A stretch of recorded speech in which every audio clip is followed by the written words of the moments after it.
Good morning, good morning, good morning. I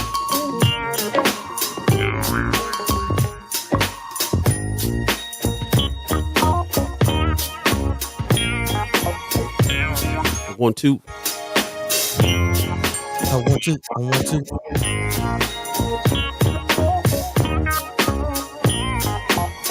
First Sky Omaha Radio, First Sky Omaha in the morning.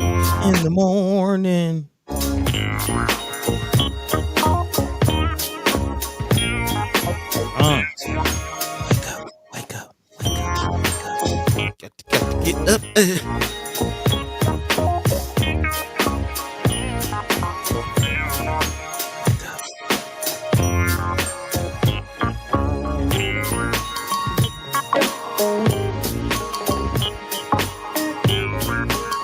Check 1 2 1 2. 3 4. This thing on. Sounding good. You at 85 North? We 85 live at 85.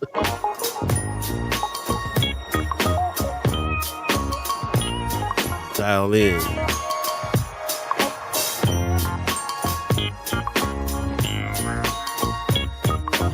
We at 76 actually. 76.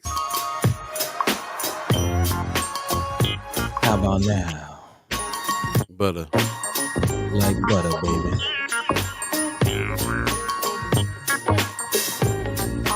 All right. All systems go. So go ahead and beam me up then. Good morning, good morning, good morning, good morning. You're listening to First Sky Omaha Radio, First Sky Omaha in the morning. I'll be the dove, Buddi3 Da Gawd. All of you chat chimers, ghost listeners, radio listeners, thanks for joining us on this Wednesday, September 27th, 2023. Live from Omaha, Nebraska, live from Atlanta, Georgia. Yeah, man. Does it say 9-5? I got the wrong date? Yeah, got the wrong day. Which one is the wrong date? What I got? At the top, you see at the top, it says First Sky Omaha in the morning 9/25.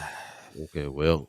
I mean, a lot of people walking around living in the past. It's okay. I don't know why I got to bring up old stuff, but there it is. We don't believe in the concept of time anyway, so it is now. Yeah. Time call right now. Appreciate everybody joining us this morning. Shout out to everybody over on the radio broadcast as well. Got some 6:30 people up and about today, so let me know how the mix was, and thanks for letting us know what's going on around here. Yeah. Mark says too early to mess with me. Yeah, it's Wednesday, man. It might say the 25th, but it's Wednesday. It might feel like a Monday, but it's actually Wednesday. So yeah, we live. Appreciate you, Mark. Appreciate you getting up too on YouTube. Brooke Allen's up early this morning. Good morning to you, Brooke. How's little man doing? The dude getting a few things going on in my mouth. I'm like, what's going on with?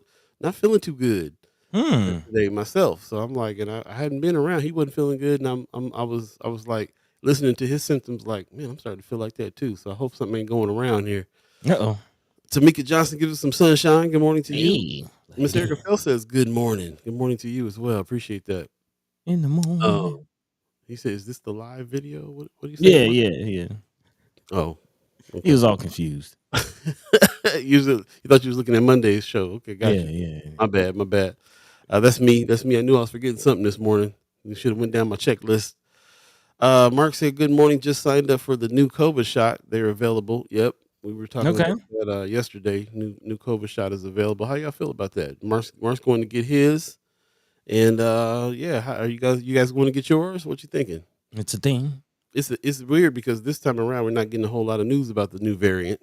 Nah, man. Nah. Which we've actually been having some background conversations trying to bring some more official reporting to you all from Douglas County and things like that. Shout out to my man Phil Rooney. Yeah, somebody's got to do it. Of course, the state, Governor Pillen is carrying the mantle from Ricketts as far as the non-reporting of COVID things. Yeah, I mean, it doesn't really feel like the nation is really reporting on it too much these days. So we get our news from like the doctor's office is walking around. Everybody got masks back on over there saying there's a lot of cases, a lot of new cases. Yeah. I wonder how reluctant people will be to shut things down. seeing the impact that it had from last time. Like, I just wonder how a response will be this time. Yeah. Brooke said his fever went down last night. He's doing a little better. I'm glad to All hear. right, all Yeah, right. worried about my dude. Yeah, I mean, it is the season. Weather's changing. I don't know if little dudes are in school, but Yeah, seasons change. Kids be at school, not washing hands and doing things. yeah, little kids be dirty, be nasty. Judy Princess said, got mine yesterday. Okay. Yeah, yeah. Judy, See, appreciate that. She's on Facebook too. Appreciate you coming on this morning. And Mara Sanchez says, Fremont bound, a little foggy out. okay. Drive Drive slow, safe. bro. Yeah, Drive slow. yeah. Lucia Rodriguez says, morning. Buddy calling people out early in the morning. Zane just woke up and says hi. Said he feels better. All right. All right, the dude I'm glad you feel better, my dude. must Man. have heard us talking about him. Yeah, man. Yeah, he's getting rested up though. He's been definitely resting up. Brooke does a good job of making sure he's comfortable and rested and got his medicine going. And she's one of the mothers that be up all night when something ain't right. You know what I'm saying? So Man, I miss the days. I miss the days. Oh, mom, I'm sick. Little chicken noodle soup. Yeah, man. yep, Blankets, yep. the whole nine. We gotta do it for ourselves these days. Call Mama Nurse. Go. What's wrong with your hands? Man, right. And What's my your mom is stomach? here. Hey, how's Mama guy doing? By the way. She's all right. She's all right. Resting right now. The baby's been running her crazy. Yeah, I hear Yeah, that. yeah. She's been in the kitchen. I whipped up some gluten-free brownies. Check her out. Okay, that's what's up. Yeah, Mama man. guy doing some baking, hanging with grandbabies. Yeah. Doing the Grammy thing. Some real big mama stuff right there. That's Oh what's up. yeah. We need it, man. Not enough big mamas around. I'll tell you that much. You ain't lying. Leia Keister in the house said, "What's up Wednesday?" Yeah, good question. Hey. Good question. We got a lot going on Wednesday. As a matter of fact, Vaughn Chapman in the chat was asking us directly if we would be able to go live stream this more meeting that's coming up today. Don't think we're gonna be able to, man. This is what we're working on now. That's why we're working Man. on a new budget and trying to raise funds so we can hire people that can come in and go do stuff like do more live streaming. This is the reason why we're trying to hook up with documenters too and support them so they can do some of that stuff. But Man. yeah, that's our future right there. That's what we're trying to do. We both still work other jobs to keep this thing going. It would be ideal if we can do this full time and go hit these meetings and live stream and bring it right to you and all that. That's kind of what we planning on doing. The dream. So big meeting out here coming up. We'll talk about this meeting. As a matter of fact, I put it in the apps.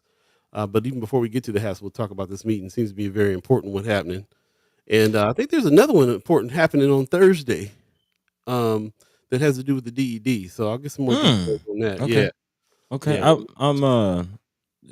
I see that woman giving Sister Kimra a happy birthday shout out. So I don't know if she'll, be with us, celebrating birthday things. She might be recovering.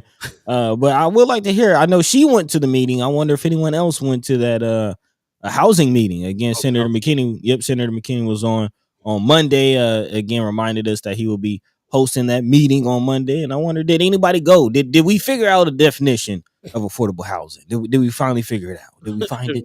Out here in Omaha, Nebraska on a Tuesday. Did we figure it out? Man.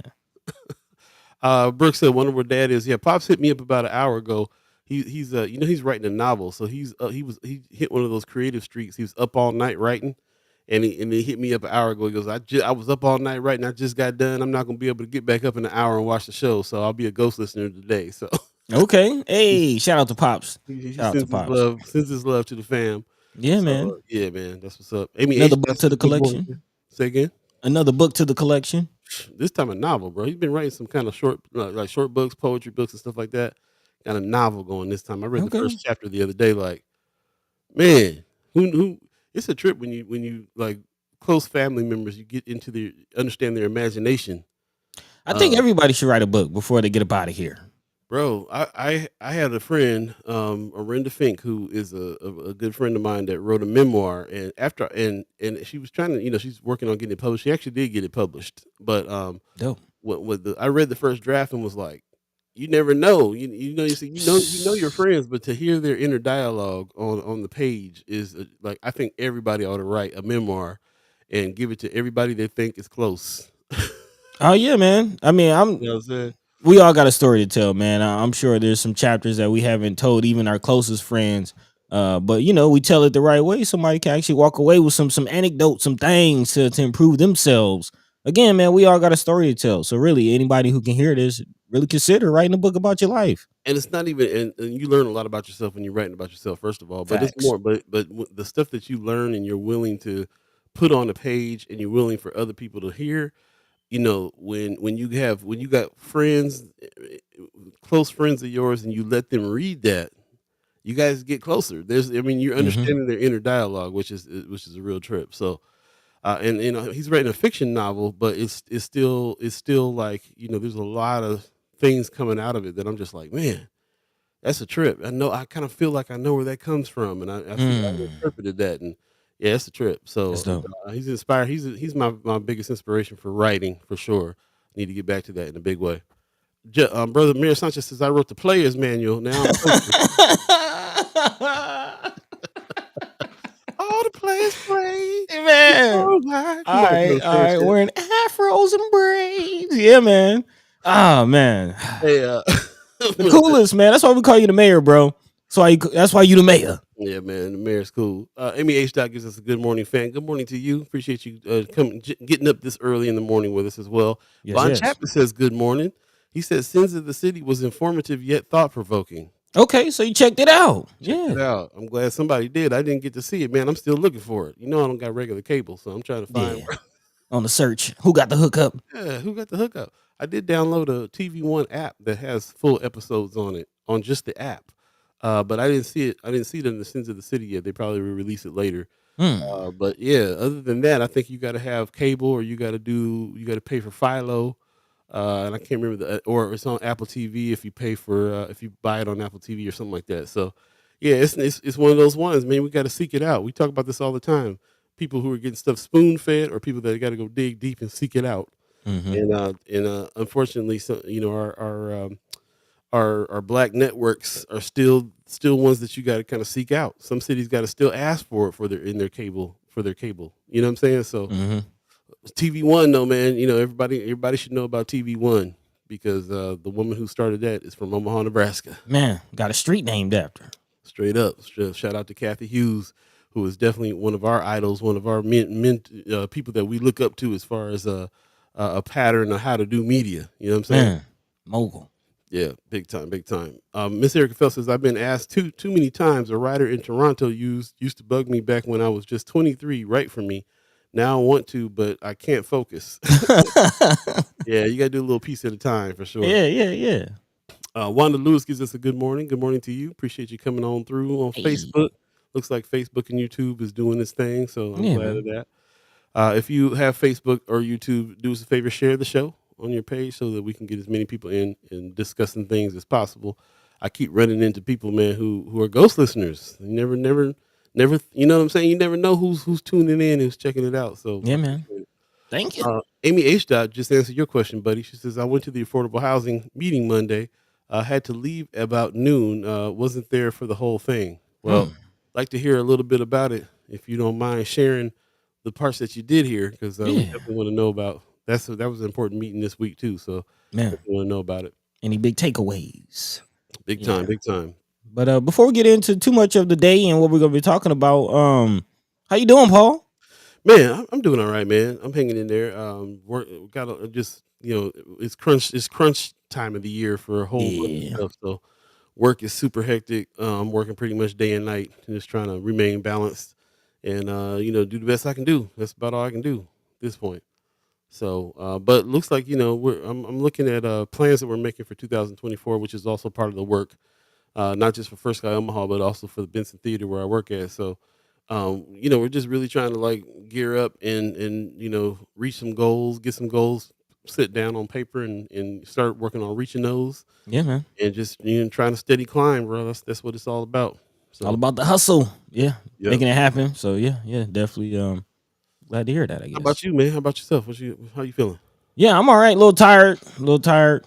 Spent most of my day on my back under my truck yesterday, Mm. working on things. So yeah, definitely feeling it in the body. But yeah, definitely, definitely glad to be here as always. Looking forward to today's conversation. I see Sister Camera in. Good morning. Happy birthday to you. So yeah. Always good to spend time with the fam. But also, enjoying time with the actual fam. Like I said, Mama God is here. She might be tuning in a little later on in the show. But yeah, just spending time with the fam and enjoying, the days as I can. And yeah, just keeping it moving. Preparing for next year, y'all. I saw a post on social media and it resonated. If you're not, preparing for 2024 already, you're losing. So let's get ready. Let's get ready. Proper preparation prevents poor performance. That's a nice alliteration you got there. Oh yeah, come on, man. Wordsmith. Call you sons of the P right there on that. Hey, pushing P. Speaking of pushing P, we're going to push this show right now. Fresh edition of First Sky Omaha Radio. First Sky Omaha in the morning. In the morning. Paul Beeee, Buddi3 Da Gawd, chat chimers, ghost listeners, radio listeners. Let's go. Let's start the show.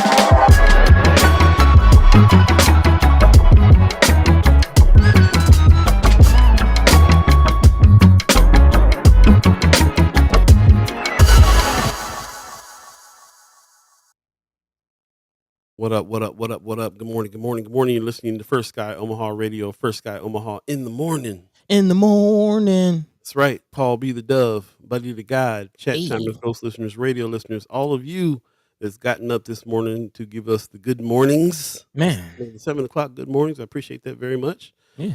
A lot of people up and at 'em today on this hump day. Yeah. How y'all feeling halfway through the week? How's your hump day treating you already? Starting you wake up on the right side of the bed? Let me know.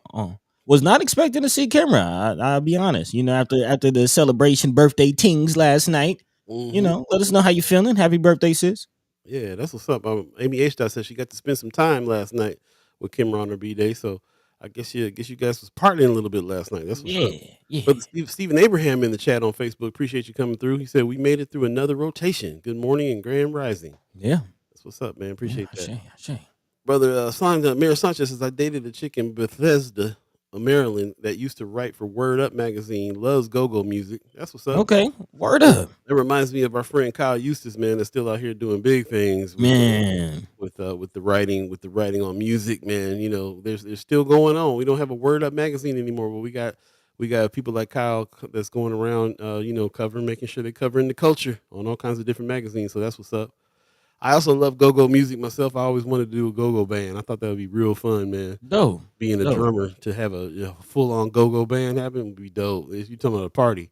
Man, yeah. Hey, yeah, I done been to a few go-go shows. They get down. Damn. Gwen Easter gives us a good morning. Good morning to you. Thanks for joining us this morning. Mayor Sanchez says, failing to plan is planning to fail. I heard that. Man.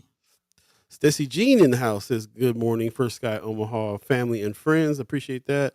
Amy H. says there were OHA folks there. She's talking about the meeting that she went to on Monday. City planners, nonprofits, and a ton of people from the North Omaha community, though. Miss Gwen Easter represented. That's what's up.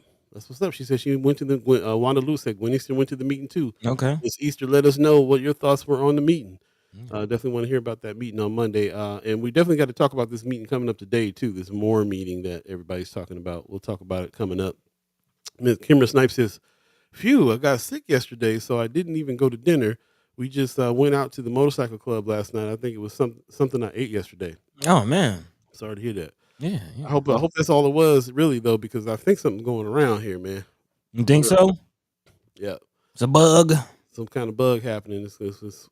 I don't know. Everybody was thinking because they're hearing about COVID coming up, and that's their first thought. Like, we got this new variant, but it's turning out to be something else. But you made me realize what time of year it is, man. It's this time of year. Everybody this is like flu shot season. Yeah. You know what I'm saying? So I think fall officially started over the weekend that just passed. So yeah, it's officially turning of the tides, if you will. That's what's up. Kimber Snipes says she hung with Amy Whitney, took very good care of me, and also Shamika. Okay, name I ain't heard in a minute. That's what's up. Man, shout out to Sister Shamika. The sister circle. Okay. Amy H. Dot said there was reps from different cities in Nebraska to talk about what they're doing for affordable housing and how they pay for it. Papillion, Norfolk, Grand Island, Lincoln, Omaha, Fremont, etc. So anybody come up with a definition of affordable housing? That's what. Sounds like no. Kira says I ain't from North O, but the problem ain't limited to North O, which is why I spoke. That's what's up. Not a ton. Also, Wanda Lewis says I just got out of the hospital Friday with pneumonia. What? Mm, sorry to hear that. Yeah. Glad you're out the hospital though. Sounds like you're on the track to recovery. So get well soon. All right, don't be worrying us like that now. Yeah. Take care of yourself. Yeah. Yeah. Yeah. But yeah, I think like I feel something's going around, man, for real. Like a flu or something's happening. A lot of people that I know are getting sick. So yeah, stay. Hey, you about to see me with the mask back on like the old days. Yeah. Yeah. And make sure y'all drinking that OJ, eating them oranges. Getting your vitamin C and your potassium and all that. That's right. Stay off that dairy. Yeah, man. I got a text from Beth this morning over the Listen on the Radio channel. Says she's been listening for the past hour, and the mix was great. So thank you, Beth, for Thanks. checking us out over there on the radio channel. Again, firstskyOmaha.com. Hit the listen button, or if you have Amazon Alexa, you can tell Alexa to play First Sky Omaha Radio. We're going to be working on enhancing that situation over there too, because I kind of like rolling and vibing to the channel. Oh yeah. Oh You don't yeah. I want no mean, trash on that channel. That channel's legit. that part. I think we have a pretty good taste. So yeah, come through vibe. Let us know how our taste is. Let us know. Come through vibe. Check us out for firstskyOmaha.com. Click that listen button, and yeah, you can catch First Sky Omaha on the radio. Yep. Speaking of First Sky Omaha, this is in the morning, and we got some things to talk about this morning. Yes, sir. What do you want to run down some of the things that's happening? Yeah, man. Yeah, man. A lot of things are going in the area. We're definitely continuing our coverage of the Levi Blake story, also affectionately known as Capone. Again, this is something close to home. And the more we talk about it, the longer this goes, the more I'm hearing about it. And it seems like there's a lot more that meets the eye with this story that we got to talk about. Some Mm, systemic shortcomings, if you will. Yeah, yeah. DHHS is wrapped up into this. The police force. Yeah, yeah. We got some things to talk about. As we always talk about, take care of our elderly and our loved ones, and our man, especially those dealing with dementia and things like that. Yeah, we got some things to talk about. We got some things to talk about. yeah. Yeah, yeah. So definitely be getting into that situation. Also, following the money, there's a few micro grants. Again, there's money all over the place, man. So if you're looking to do work, if you're looking, if you're coming out of situations like there's money in programs and all types of things. And this one that we want to talk about, micro grants for those who are formerly incarcerated. And we're actually, I mentioned it on Monday, and we're actually getting more and more into that whole conversation. Definitely expecting that to pop up more as far as prison reform, trying to change some things, maybe even working with the senators as they get ready for the next session. And then also this more meeting, what we talking about today is also dealing with that. Again, if you remember on Monday, Senator McKinney reminded us that there's some issues with the prison system. The inspector generals and ombudsmen are not allowed to go in the prison. So again, a lot of questions about what's going on with the prisons, but not just that, but also DHHS and their coverage and management of our foster care system here in the state. A lot of questions and not a lot of oversight, transparency, and accountability, as you see here on this flyer. So we'll definitely be talking about that. Shout out to brother A. Jamal Benden for doing the work as always, man. So yeah, we'll definitely be talking about that. Again, inspector generals not being allowed to get information from corrections and DHHS. So again, what are y'all trying to hide?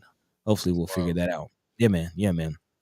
And then also looking at some business things. Apparently, there's a Omaha area, Nebraska business center. I'm not really familiar with this, but we'll definitely be talking about it. Maybe you have more information. As always, if you have, anything you want to discuss, anything you want to add to the conversation, anything we're not talking about that you would like to talk about, as always, feel free to drop that into the chat. Let your mind be free. Let your voice be heard. Yeah, for sure. We'll definitely talk about those things. I'm glad we pulled those articles this morning about business because there's some things I really want to try to try to direct some of the conversation to the fact that you know what, this five, as a matter of fact, I can say it like this: the 531 thing, the 1024 money, the ARPA funds, and all this is really bringing out a really really big topic in North Omaha that we don't talk about enough, which is business entrepreneurship in North O. Um, North O is kind of a nonprofit organization town almost, and a lot of us that have organizations and been part of organizations are used to dealing with the nonprofit world, and to the point where it's been kind of a problem when the DED now is in charge of what's going on with this 531, and they're an organization that really is out here to help to stimulate economic development, meaning you need to be a for-profit business making money, hiring people, and so on and so forth. Hmm. And that's a different kind of application process than it is when you're a nonprofit that's looking for a certain amount of money handed to you in order to spend. When you're a business, you have to be able to figure out how you're going to make that money back and then some.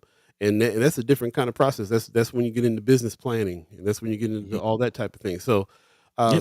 what I'm realizing through this whole process is that a lot of us don't have that training. A lot of us don't understand business, don't understand what's going on, and a lot of it has been because we've been so there's so many nonprofits around, and a lot of us that are doing anything have worked for nonprofits. We was working for Malcolm X Memorial Foundation, which is a nonprofit organization, Mhm.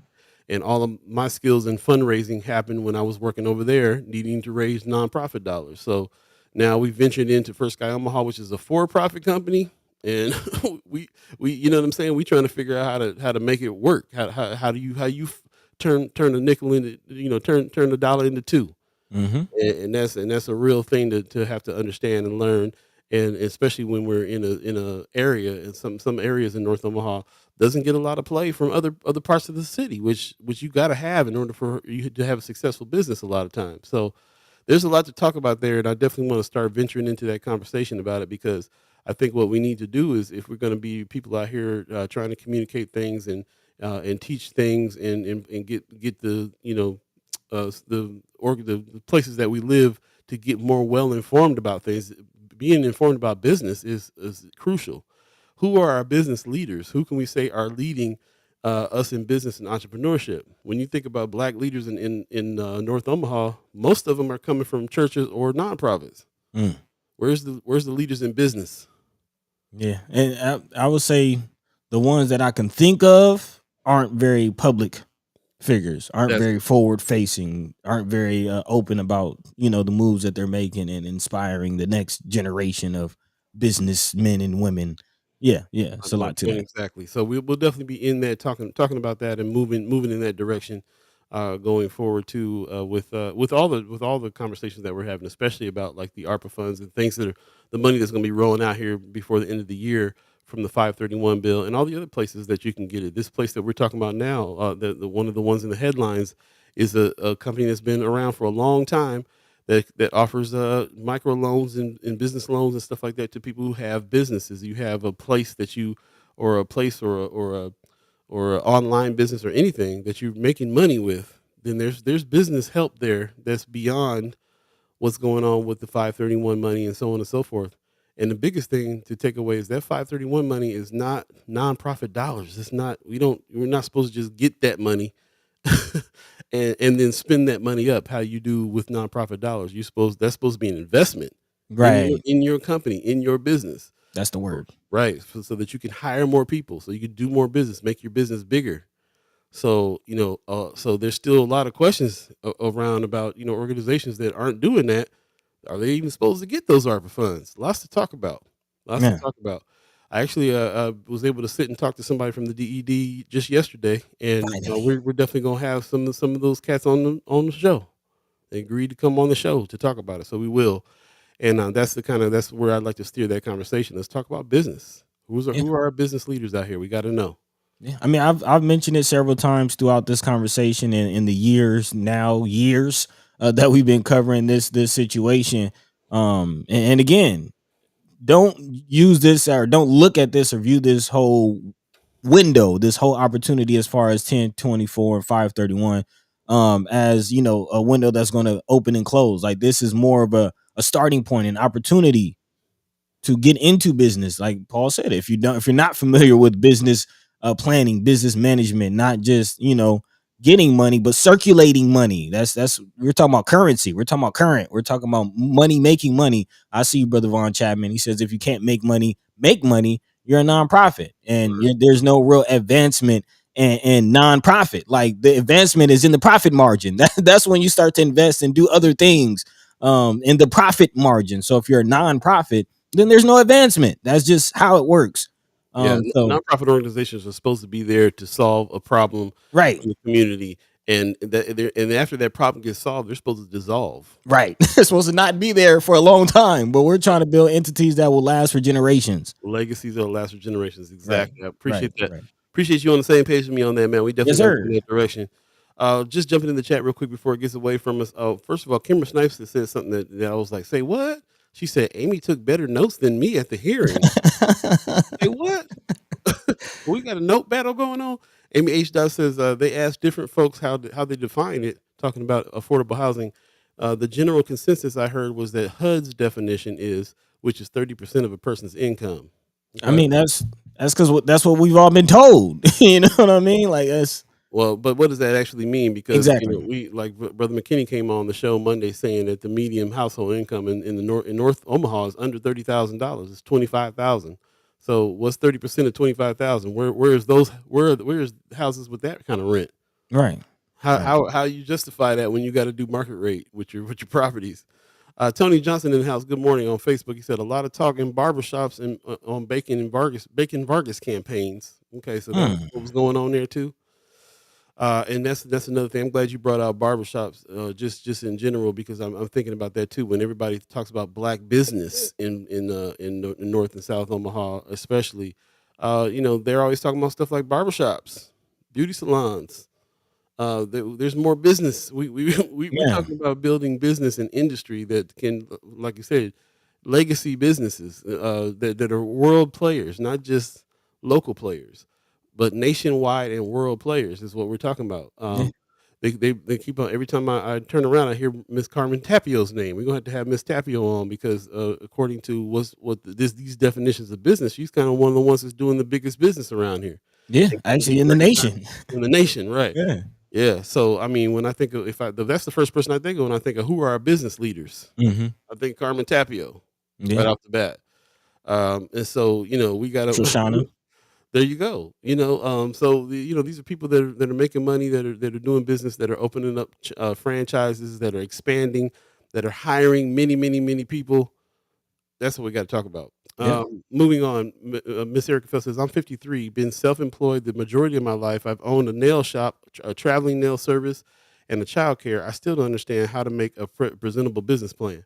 Same with me. We look, my whole family are entrepreneurs. You should see my resume. The first 10 years of my life is the Allen family this, the Allen family that. You know what I'm saying? Mm-hmm. And that's we have to constantly move and learn on that. And then I came out here and started working with Malcolm X Moore Foundation and had to navigate the nonprofit world, which is Yep.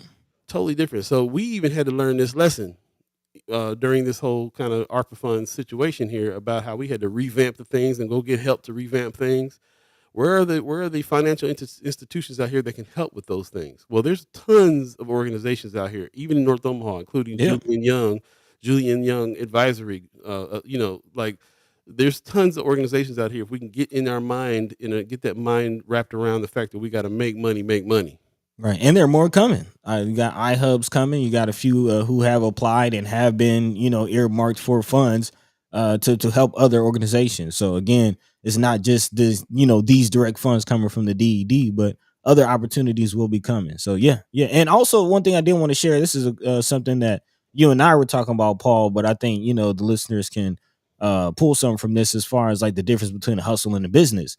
Because a lot of us are in business, but let's be honest. Like we have a business, we have an LLC. Things are structured legally and legitimately, but at the end of the day, are we operating it? Like we have to be honest. Are we operating it as a high level hustle, or is it a business? And when we're talking about business, do you have a succession plan? Who's going to take the business over when you retire? You know what I mean? Like where is the scalability? Where like are we hustling, or are we really creating businesses? I'm talking about the TD Ameritrades, the PayPals. These are businesses that started in Omaha, in Nebraska, and now are running the world. You know what I mean? Like we are capable of doing those things, but it starts in the mind first. Big time. Yeah, well said. Well said. We'll definitely continue to talk about that, and I think we got some of the right chat chimers in with us to help us discuss this as well.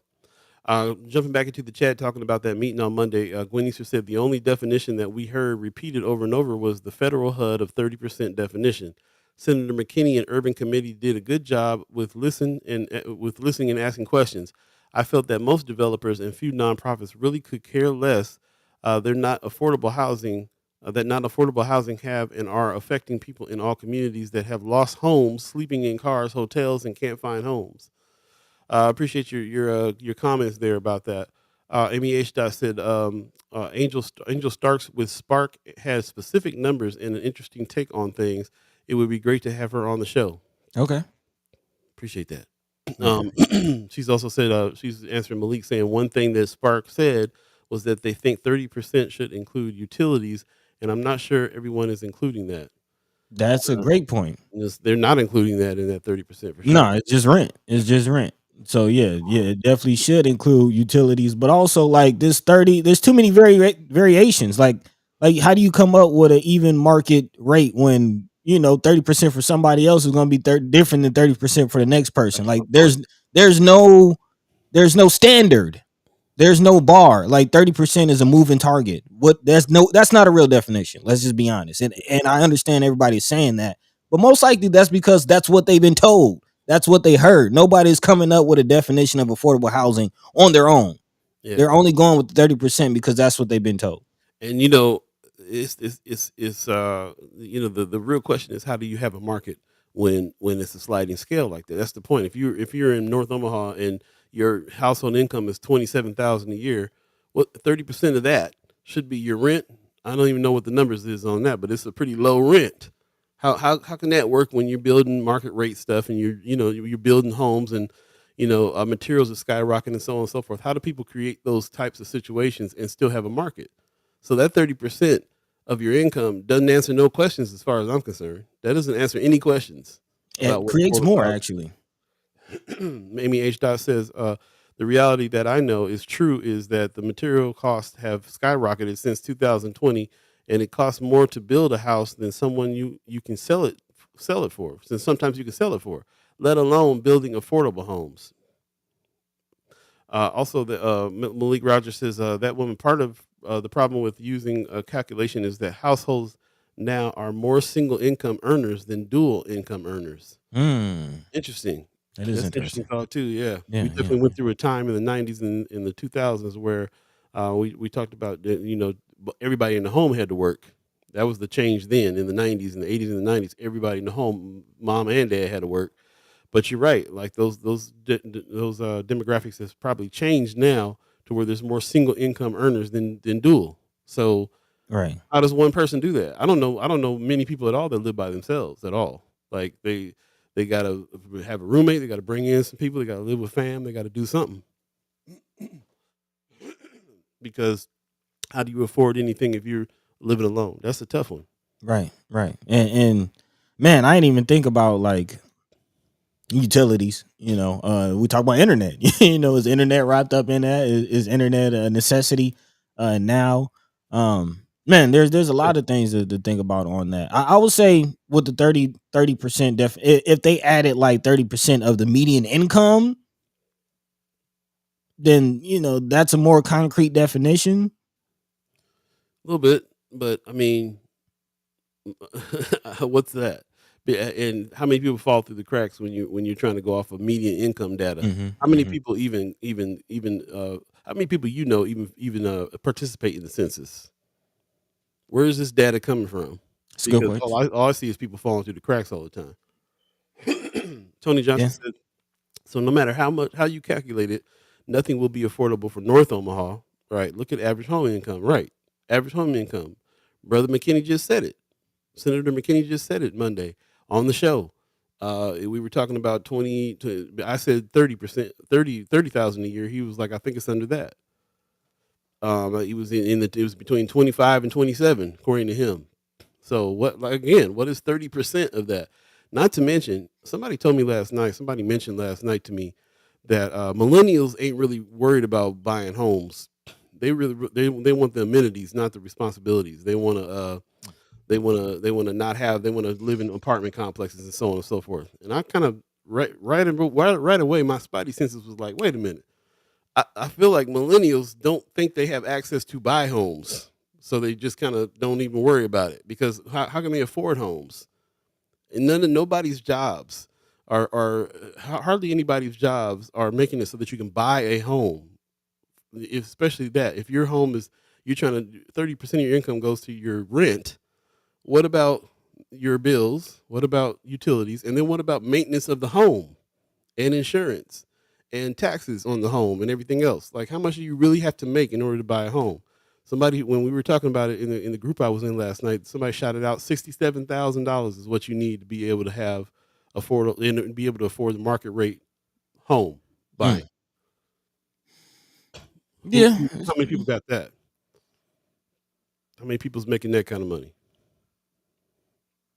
So interesting things to jump into. Von Chapman in the chat says, when those who control market rate also control the housing market, affordable housing will always be temporary. You are a capitalist or a victim of capitalism. The system is not going to allow you to have a whole bunch of. We see in the paper all the time. I just saw another sports figure that I don't know who it is. It's probably famous. But they were like, so and so low key bought 127 single family homes for people in his neighborhood. And you gotta, and that's the only time you hear about people providing for people, like, you know what I'm saying? Yeah, I do. Yeah, I've heard several stories of celebrities and stars doing those types of things. Why they got to do all that? Why people got to do that? Why as soon as you get some money, you got to start just giving away homes? Like, thank goodness they're doing it, but like, why is that the story? Why is that even a story? Like, why, you know what I'm saying? Like, how is that? What should be the story? What do you? Well, what I'm saying is that's a story, but what I'm saying is, like, it should be a story that is it should be a story for a different reason. It's a story because nobody's able to buy a home right now.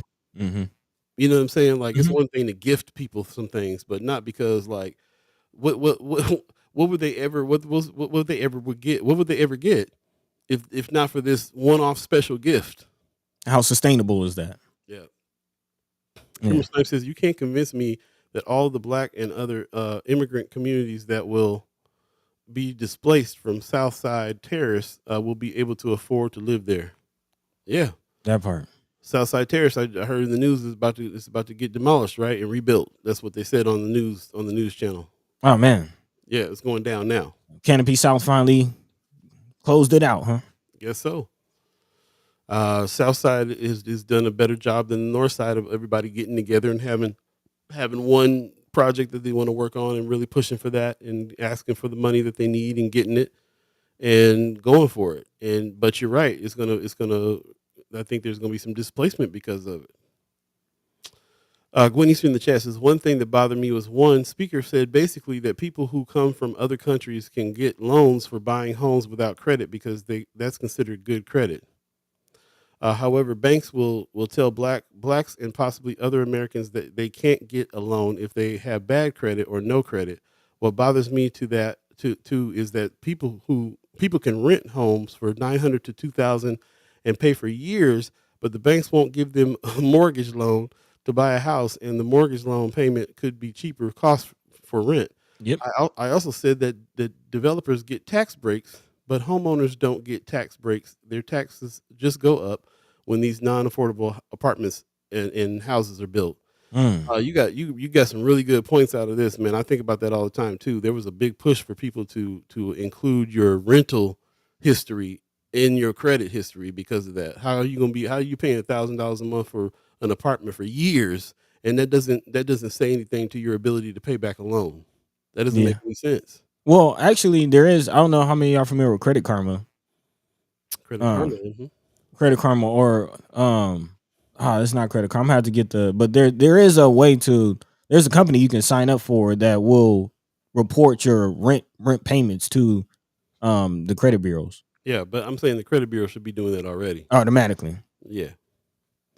Von Chapman says those celebrities and stars do that for tax write off. That's another thing, right? Amy H. Dot says the person who spoke from Grand Island seemed to have his stuff together. They use community block funds to go to affordable housing adjacent businesses, daycares, renovations, etc. Hmm. So, I guess that's a more positive spin on it as far as the meeting. Some of y'all talked about, there were organizations that, places around the state that talked about how they are funding um affordable housing. Did you hear any models or anything that you think will work in your community? that's a good question. Wanda Lewis says a lot of millennials are into creativity and the arts. Part of a lot of nonprofit groups and organizations, especially in North Omaha. Yeah, I mean, but even living here in Atlanta, that's what kind of got me thinking, like, how many, because and I don't know how how similar Atlanta is to the rest of the country as far as the creative economy, because there are a lot of millennials who are living in high rises and things like that. But is it because they feel like they can't buy houses, or just are living so fast of a life? I mean, there's a lot of well-off millennials, young folk down here, operating in the creator economy, getting meta money and flipping Bitcoin and doing all those types of things. True that. Yeah. Yeah, it's definitely some of both, I think. Hmm. But that's a good. I'm glad you brought up Atlanta because every time I'm talking to anybody, that's where we're looking at. We're looking at Atlanta, and the business culture in Atlanta is so different than what's going on in North Omaha. It's just night and day. North Omaha is a nonprofit town. I wouldn't even say Omaha in general is a nonprofit town. North Omaha is a nonprofit town. There's probably more businesses in North Omaha that are nonprofit than are really making money in for-profit situation. Might have to talk about that then, Yeah. as far as why. Malik Rogers in the chat says, bought a home 5 years ago for $225K. This year's valuation is $397. Utilities have gone up 32% in the same time frame. Not an issue if you're planning on selling it. It encourages people to move. Hmm. I can feel that. I can feel that. I'd be tempted to move if there was that big of a bump in property value, and then everything else went up. All my bills went up. Yeah. Yeah. I'm kind of curious, brother Malik. Are you getting those calls to sell? Are you getting that pressure from these um out of state corporations to buy your property? Mm, Good question. Kimber Snipes talks about John Comer, the nationwide organizer who came here from Ohio, went over there with me. He said he told me about his experience with these same redevelopments in their cities, other cities. Remember, we have reported on developments, companies from other cities coming in here and building these apartment complexes and stuff like that. Yeah. It's not even local, not even a whole lot of local. Um, she says also because it's in South Omaha, of course, no one really cares about it. Also, she said that's how I feel at least. Amy H. Dot says Grand Island is changing city codes to make it more affordable to build, changing from copper to PVC for water service from main to house, for example. Hmm. I love your. I know that you run a company that has to do with facilitating, especially in construction companies. So I love your insights there that you're giving on these things, because you're right, man. You got to have a situation where the city is going to support by changing codes, by doing a whole bunch of stuff to make things more affordable to build, to sell. I mean, that's all part of it too. Tony Johnson says, notice these buildings and funding so-called affordable homes in North Omaha, not teaching North Omaha how to afford and get into the homes they're building.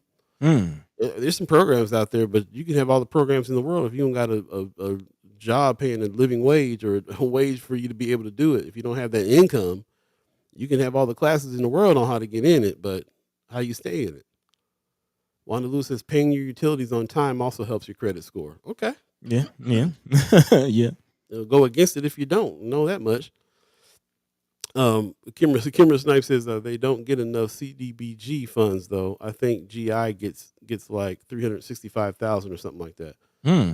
Okay, so maybe one of the things, the policy around CDBG funds. What are CDBG funds again? I want to say community development block grant, but Block grant funds, let right? me know if I'm off.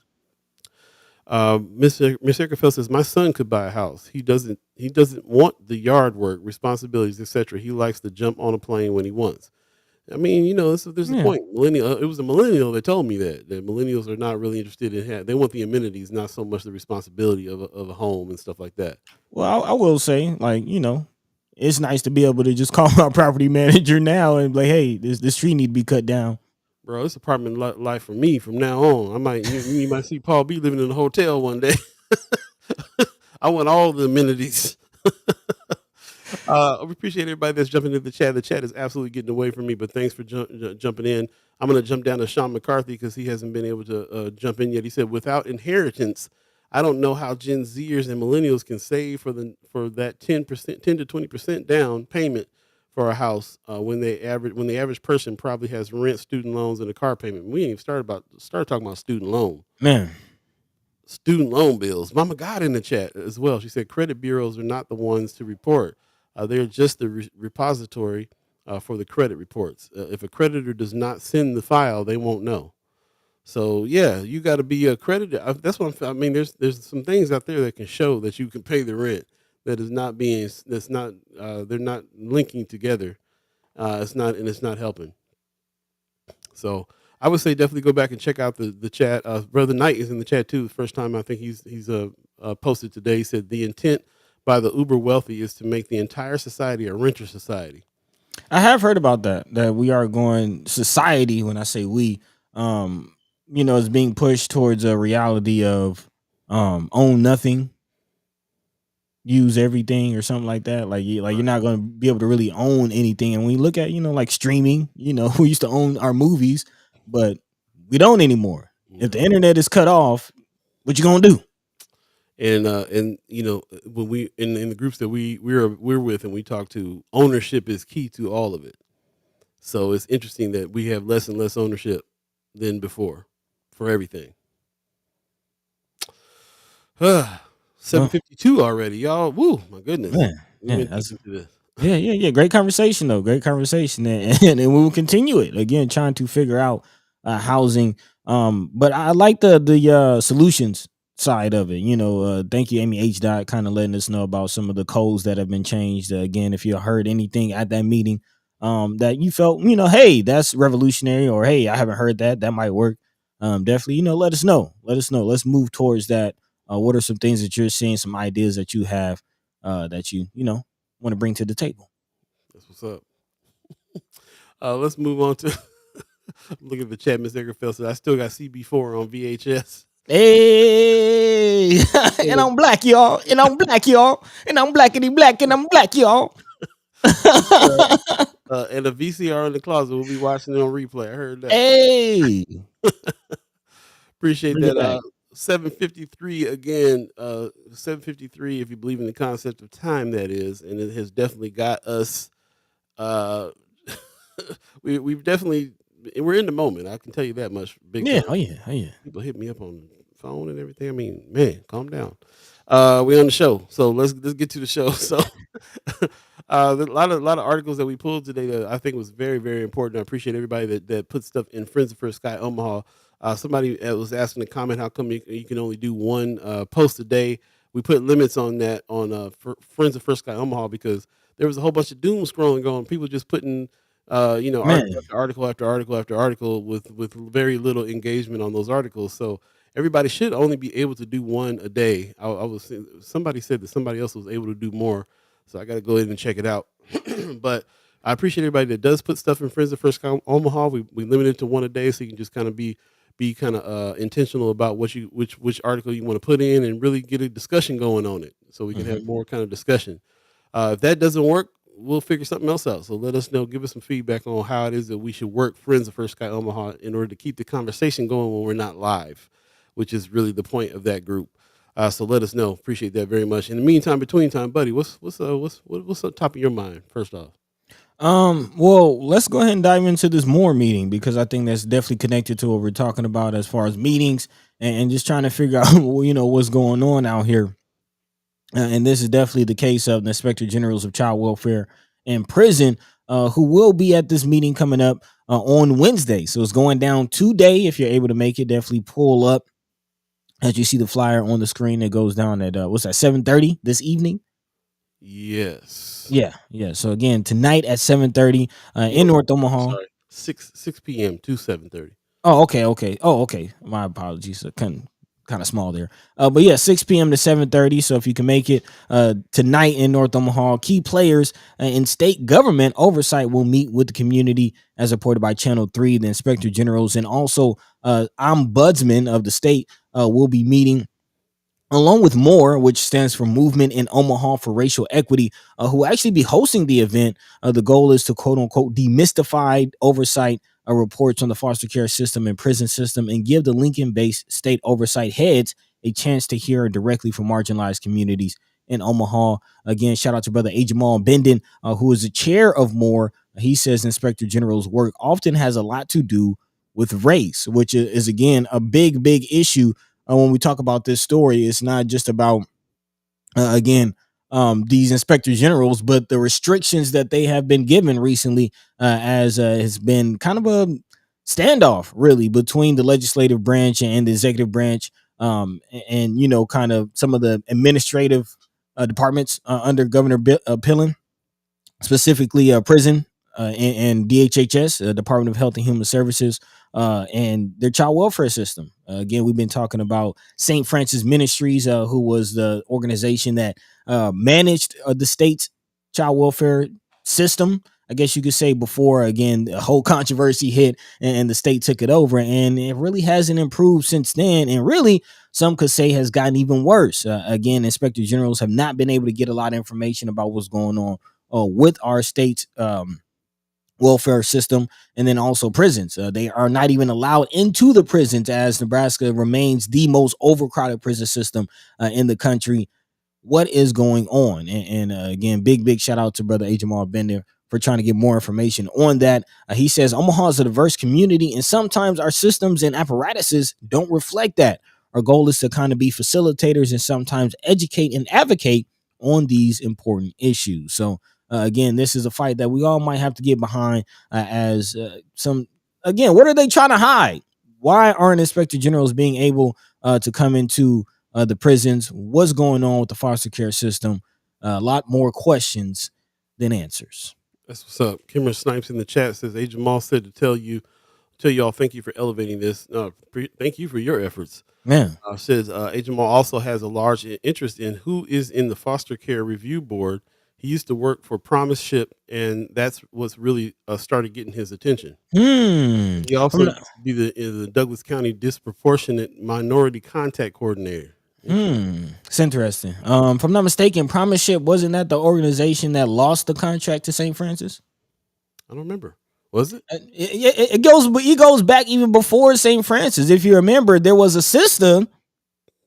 There was a sister who had an organization who had the state contract for child welfare cases, and then St. Francis Ministry came in, undercut her bid, so they got the contract, and then not even a month or so, really, like as soon as they got the contract, they doubled back asking for more money than her original bid. Right. So they really only undercut her to get the bid, and then came in and asked for the money that they actually wanted. And then when they got the money that they actually wanted, they fumbled the whole thing. It was just a disaster. It was a disaster. And now the state is managing it, and it has not really improved. So yes, that's what happened. Was that Promise Ship? I'll have to look into it. But if anybody is familiar, maybe Kimra, you can tell us more about Promise Ship. Was that the organization that had the contract before St. Francis? Yeah. Man, that was a trip. I forgot about that. Yeah. She says, I believe so. Ooh-wee. Okay. Well, so I was getting messages and people put in the Friends of Sky Omaha page. This is a very important meeting. Like I said, they reached out to us to live stream it. I don't think we're going to be able to do that. They can't really arrange to be able to be there and do that. But I definitely think there will be some Chad chimers there taking some notes. So hopefully we'll be able to get there again. It would be our dream to do that. It's kind of what we're trying to move towards with this show, is to get to the point where we're financially able to be able to like have some people down there, or be able to take off work and go do it ourselves. Because I mean, that's kind of the dream. This is the kind of the stuff that we need to. They're not going to get the coverage that they need. No. And this will be a perfect thing for First Sky Omaha to go down and live stream, so everybody can kind of really get a sense of what's going on here with this meeting. But Hopefully, they'll have some situations there where somebody will film some of it. We'll be able to watch some of it, but for the most part, I can already tell there's going to be some people from the chat chimer section that's going to go down there with a notepad. So we'll see. Man, for those who can make it, the meeting again is going down tonight at 6 p.m. at the Fabric Lab right there on the Deuce, 24th and Lake Streets, a couple doors down from Noma. We like to call him Loves Jazz. Mama call him Loves Jazz. I'm calling Loves Jazz. A couple doors down right there on the Deuce. Yeah, man. Y'all know where Fabric Lab is, man. They kind of making their mark around there for real. Yeah, yeah, for sure. Shout out to Manny About Town and all the crew over there for real. So this is good that this is gonna happen here, and we've been talking to Manny a little bit about trying to set some things up for when they have meetings here. You know, have their own kind of system set up to be able to live stream and do some things. So we'll definitely try to help on that end on future stuff. But in the meantime, between time, it always helps to live alive with one another. So try to get down there if you can. Again, 6 o'clock at Fabric Lab, right there on the corner of Lake and 24th and Lake, right there in the Deuce, 2514 North 24th Street. Go down and check it out and take some notes. See what's going on. Yeah, not a surprise there. Kimmer in the chat saying that she's a part of the board of More, saying, don't quote me. I have to go to a consolidated plan meeting, though, but I am on the board for More. If you have an interest in the board, let me know. Definitely, if we can get somebody from the board on or Brother Benden, let's do it. Yeah, she said phenomenal group. That's what's up. All right. Yeah, they've been doing big things. I do know that much. Man, that's beautiful. That's beautiful. So yeah, big shout out to everybody who's planning on going to that meeting, and of course everybody a part of More for throwing this meeting. More questions than answers, but hopefully we'll get some answers soon. And not just again the welfare system, which if you're not familiar with how bad it is, we have caseworkers who are working with the 3 to 4 times the caseload that they're really supposed to have. I think it's only supposed to be about 10 cases per caseworker. They're doing upwards of 30, 40, sometimes 50 cases per caseworker. And then each case has multiple children, like their siblings in each case, in each individual case and family that they have to work with. So yeah, it's a complete crap show, just to keep it clean. Yeah, man. And we talk about the preschool to prison pipeline. A lot of the families that we talk about what's going on in the schools, a lot of these students are part of the welfare system. And we got to know that, the demographics of the welfare system is majority Black and brown students or children, youth, quote unquote. I hear that. Wanda Lewis in the chat says Cheryl Weston usually shares the link for More. When she sends it, I'll share it to Friends of First Sky. I appreciate that very much. Tony Johnson says, "What happened to the brother who used to be here about paying young people to work? They like media work." Yeah, you talking about Brother Valentine? Brother Valentine, I think is still believe is a ghost listener. We was working with him on trying to get some people in to do some volunteer work and stuff like that for First Sky Omaha when it was coming up, and he was having problems finding folks. Yeah. He kind of told us that if we have some young folks that we can recruit that we knew that would want to come work, that he could hook it up to where they can get paid to come and work. And we had a hard time trying to find some folks to do it. There's a certain age range that you got to be in and so on and so forth. And man, yeah, that's a tough, it was a tough one.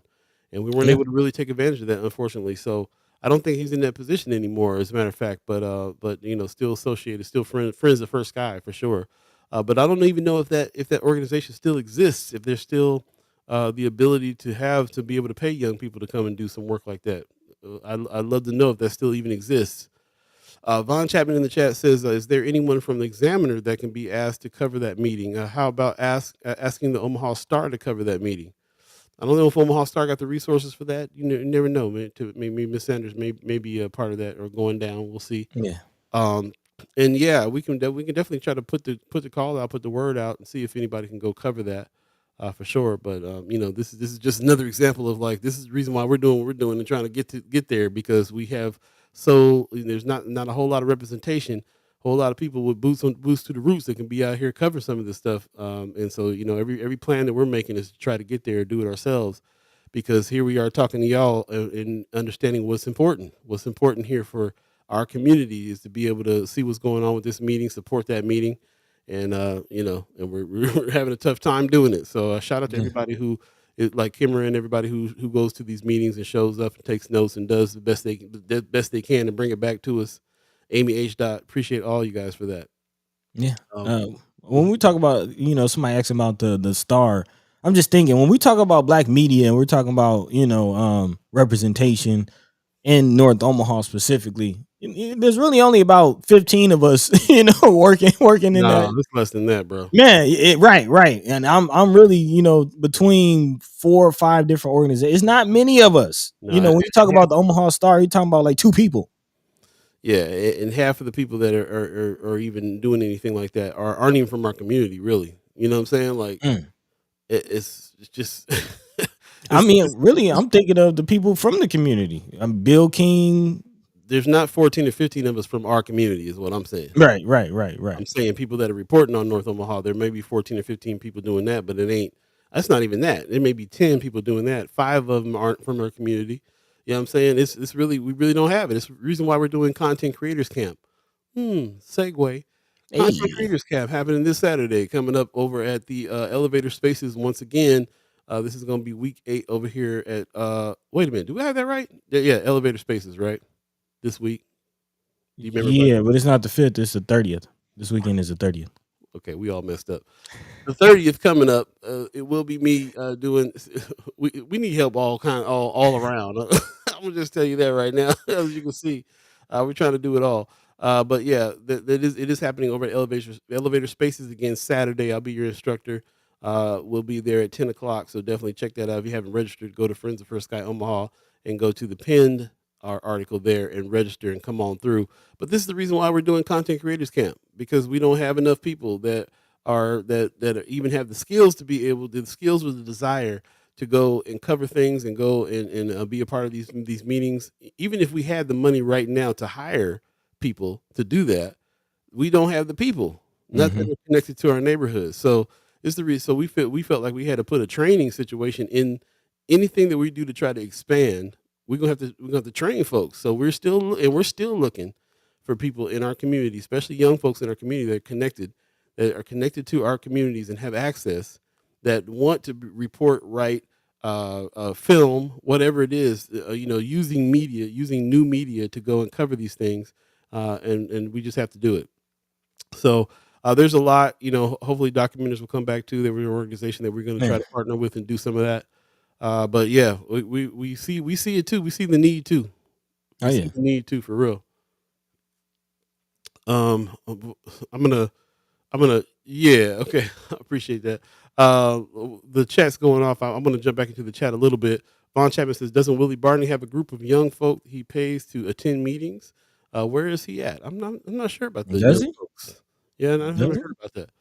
Haven't heard about it. We're working on trying to get him on next week to talk. So we'll definitely let you know when that's going down." Karen Snipes says, "Truth be told, Vaughn, I usually see him or Vicky." Yeah, that's it's people who have the ability and the time and they're not at work and they show up. Same thing with me. Every time I go to anything and I see anybody from Empowerment Network there, it's usually it's usually brother. You know what I'm saying? It's brother Barney usually there. Mm-hmm. He may have, Himself. yeah, may have one or two other people sometimes, but yeah, it's just one of those things. One of the other reasons why we're trying to do training is because people like the Omaha Star. Terry Sanders is very open to have reporters and have people come through there. When she is able to pay reporters and so on and so on and so forth, she's gonna be looking for people from our community too. It's just needed. It's needed. And we put the call out here, Boost to the Roost. We put the call out here to the chat chimers, to the ghost listeners, but we also recognize that we all are working jobs, trying to make things happen. So we can't always hit all these meetings, but there's some things that we can do and things we put in place for 2024 to be able to cover these things and Mhm. and train some people to do it. So we'll see. Malik Rogers says a lot of high school students could benefit from volunteering with First Sky Omaha. Could help with scholarship opportunities in the future. Definitely. I agree. Yep, we need Definitely. to working on facilitating that. Kimmer Snipes says could probably do something with the Service Learning Academy at UNO as well. Yep. Yep. Definitely would love to work with the colleges for these things. Also, Kimmer Snipes says, or let's see, as could Terry Sanders maybe, or maybe with their journalism department if they have one. I think are you talking about the UNO journalism department? They do, yeah, Yeah, I've actually met and we've been in contact with a few people over at UNO. They're aware of First Sky Omaha, and yeah, I mean we're always working on those types of partnerships. But I live here in Atlanta. Paul's, he has a whole full time job that he works, and it's yeah, really just us. That's ain't no really it is. It's just us, yeah. and a few chat chimers that help when they can. But Right, but that's growing, and I'm glad you said that because there are some chat chimers that are really going for it. We are definitely building that First Guy fam out, Mhm. and so we do have some. We're building some help, and we're also building out what it is that we're going to do to get more help, and that's feeling pretty good too. To be honest, like it's like we're pushing towards these goals, and we'll get there. And that's part of all those things are part of it. We want to hit up high school kids. We want to hit up college age kids, people that are actually journalists. Not a whole lot of people of color in the journalism departments in colleges, though. To be honest, that part. especially not from our neighborhood. So that's really what we're looking for, something specific, so that we don't just have more of the same. You know what I Mm. mean? You just kind of gave me an idea, though. I'm gonna have to make a phone call. Two of my deans from college were from Omaha, Mm, in the journalism department. So yeah, yeah. Shout out to Dr. Ann yeah. Kemper. And before we get to the next move, just want to make one last statement about this, which is our call to action this season. Yeah, man. Season 6, Boost to the Roots. We want everybody to join their neighborhood association. And if you don't have a neighborhood association in your neighborhood, form one so that you can have one and help and reach out to your neighbors. But I really feel like that's where news from our neighborhoods is going to come first. We First Sky Omaha. Part of our plan is to really try to help neighborhood associations get to the point where they're having more conversations, they're more connected, they use media, and they're able to report from their neighbors, their individual neighborhoods, respective neighborhoods. So that's part of the reason why we're putting that call out. Join your neighborhood Hmm. association, and let's figure that out. So anyway, yeah, just moving on from there. Just wanted to reiterate that call to action, but also give you some reason why, some reason behind that. I think that's what's going to happen. Kimber says volunteer-led organizations. However, we can support you. Let us know. So I appreciate that very much. Word, word. Yep. So moving on real quick, let's go ahead and get to the next thing. It's 8:12 right now. If you believe in the Yeah, concept of time, got a few more things to cover. Definitely can't wait to hear your feedback on some of these articles, which is the reason why we bring them out. And so yeah, let's go ahead and jump into something, buddy. What you got?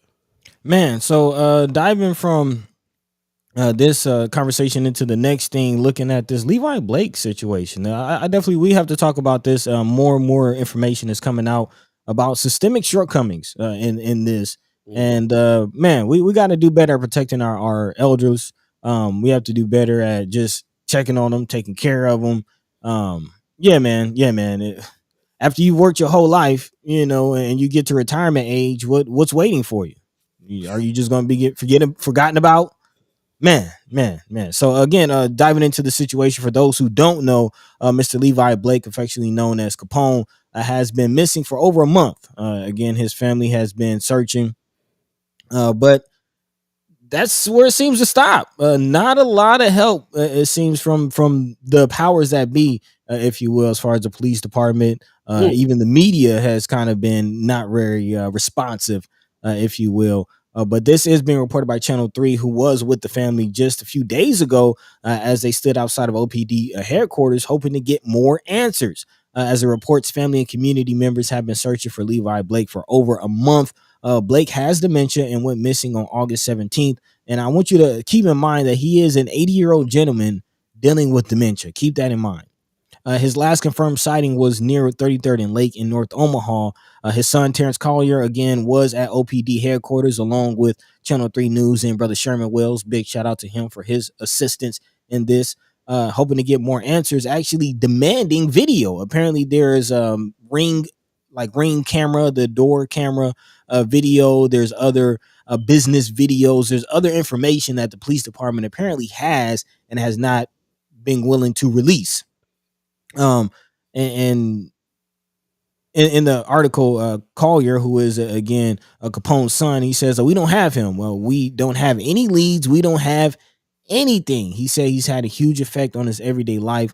He goes on to say it's just a domino effect with everything. It's either I need to be devoting 1,000,000% to finding my father, but at the same time, I have to work to maintain a living. So it's very, very frustrating.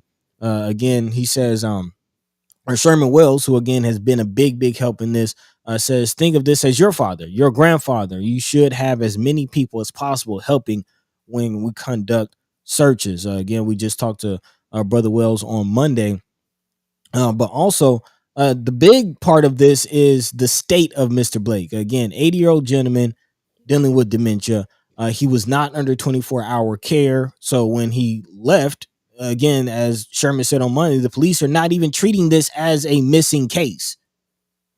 They're saying he's just an 80-year-old gentleman who's just walking around doing his own thing, not taking the effect that this man has dementia. Furthermore, I'm learning from the family, from text conversations with the family, that the doctor of Mr. Blake has petitioned to DHHS several times about getting him 24-hour care.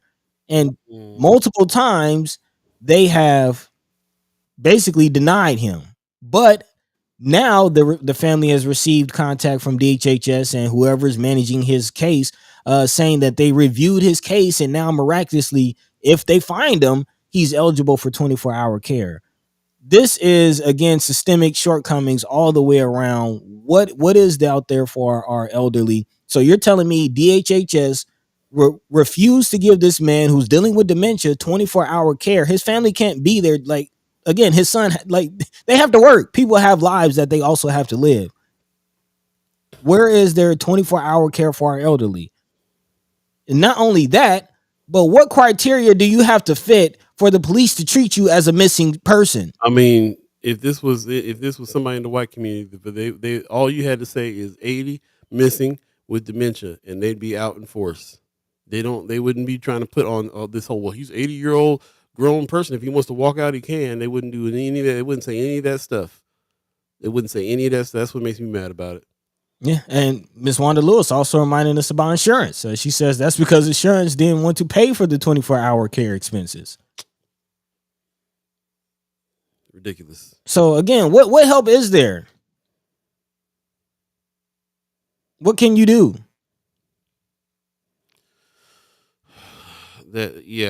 Well, like I said, on on the level that we're posting this all the time and trying to keep our eyes out in the efforts of trying to help as well. As a matter of fact, I'm going to go ahead and put this link in the chat. That's a GoFundMe for the family so that they can take time off to go look and get the supplies and things they need in order to keep rolling and keep looking. It's got to be a community-based led effort, but at the same time, the community got to help and be out here looking. The people got to be held accountable for you know what I'm saying? Like, what's the police doing? What's going on there?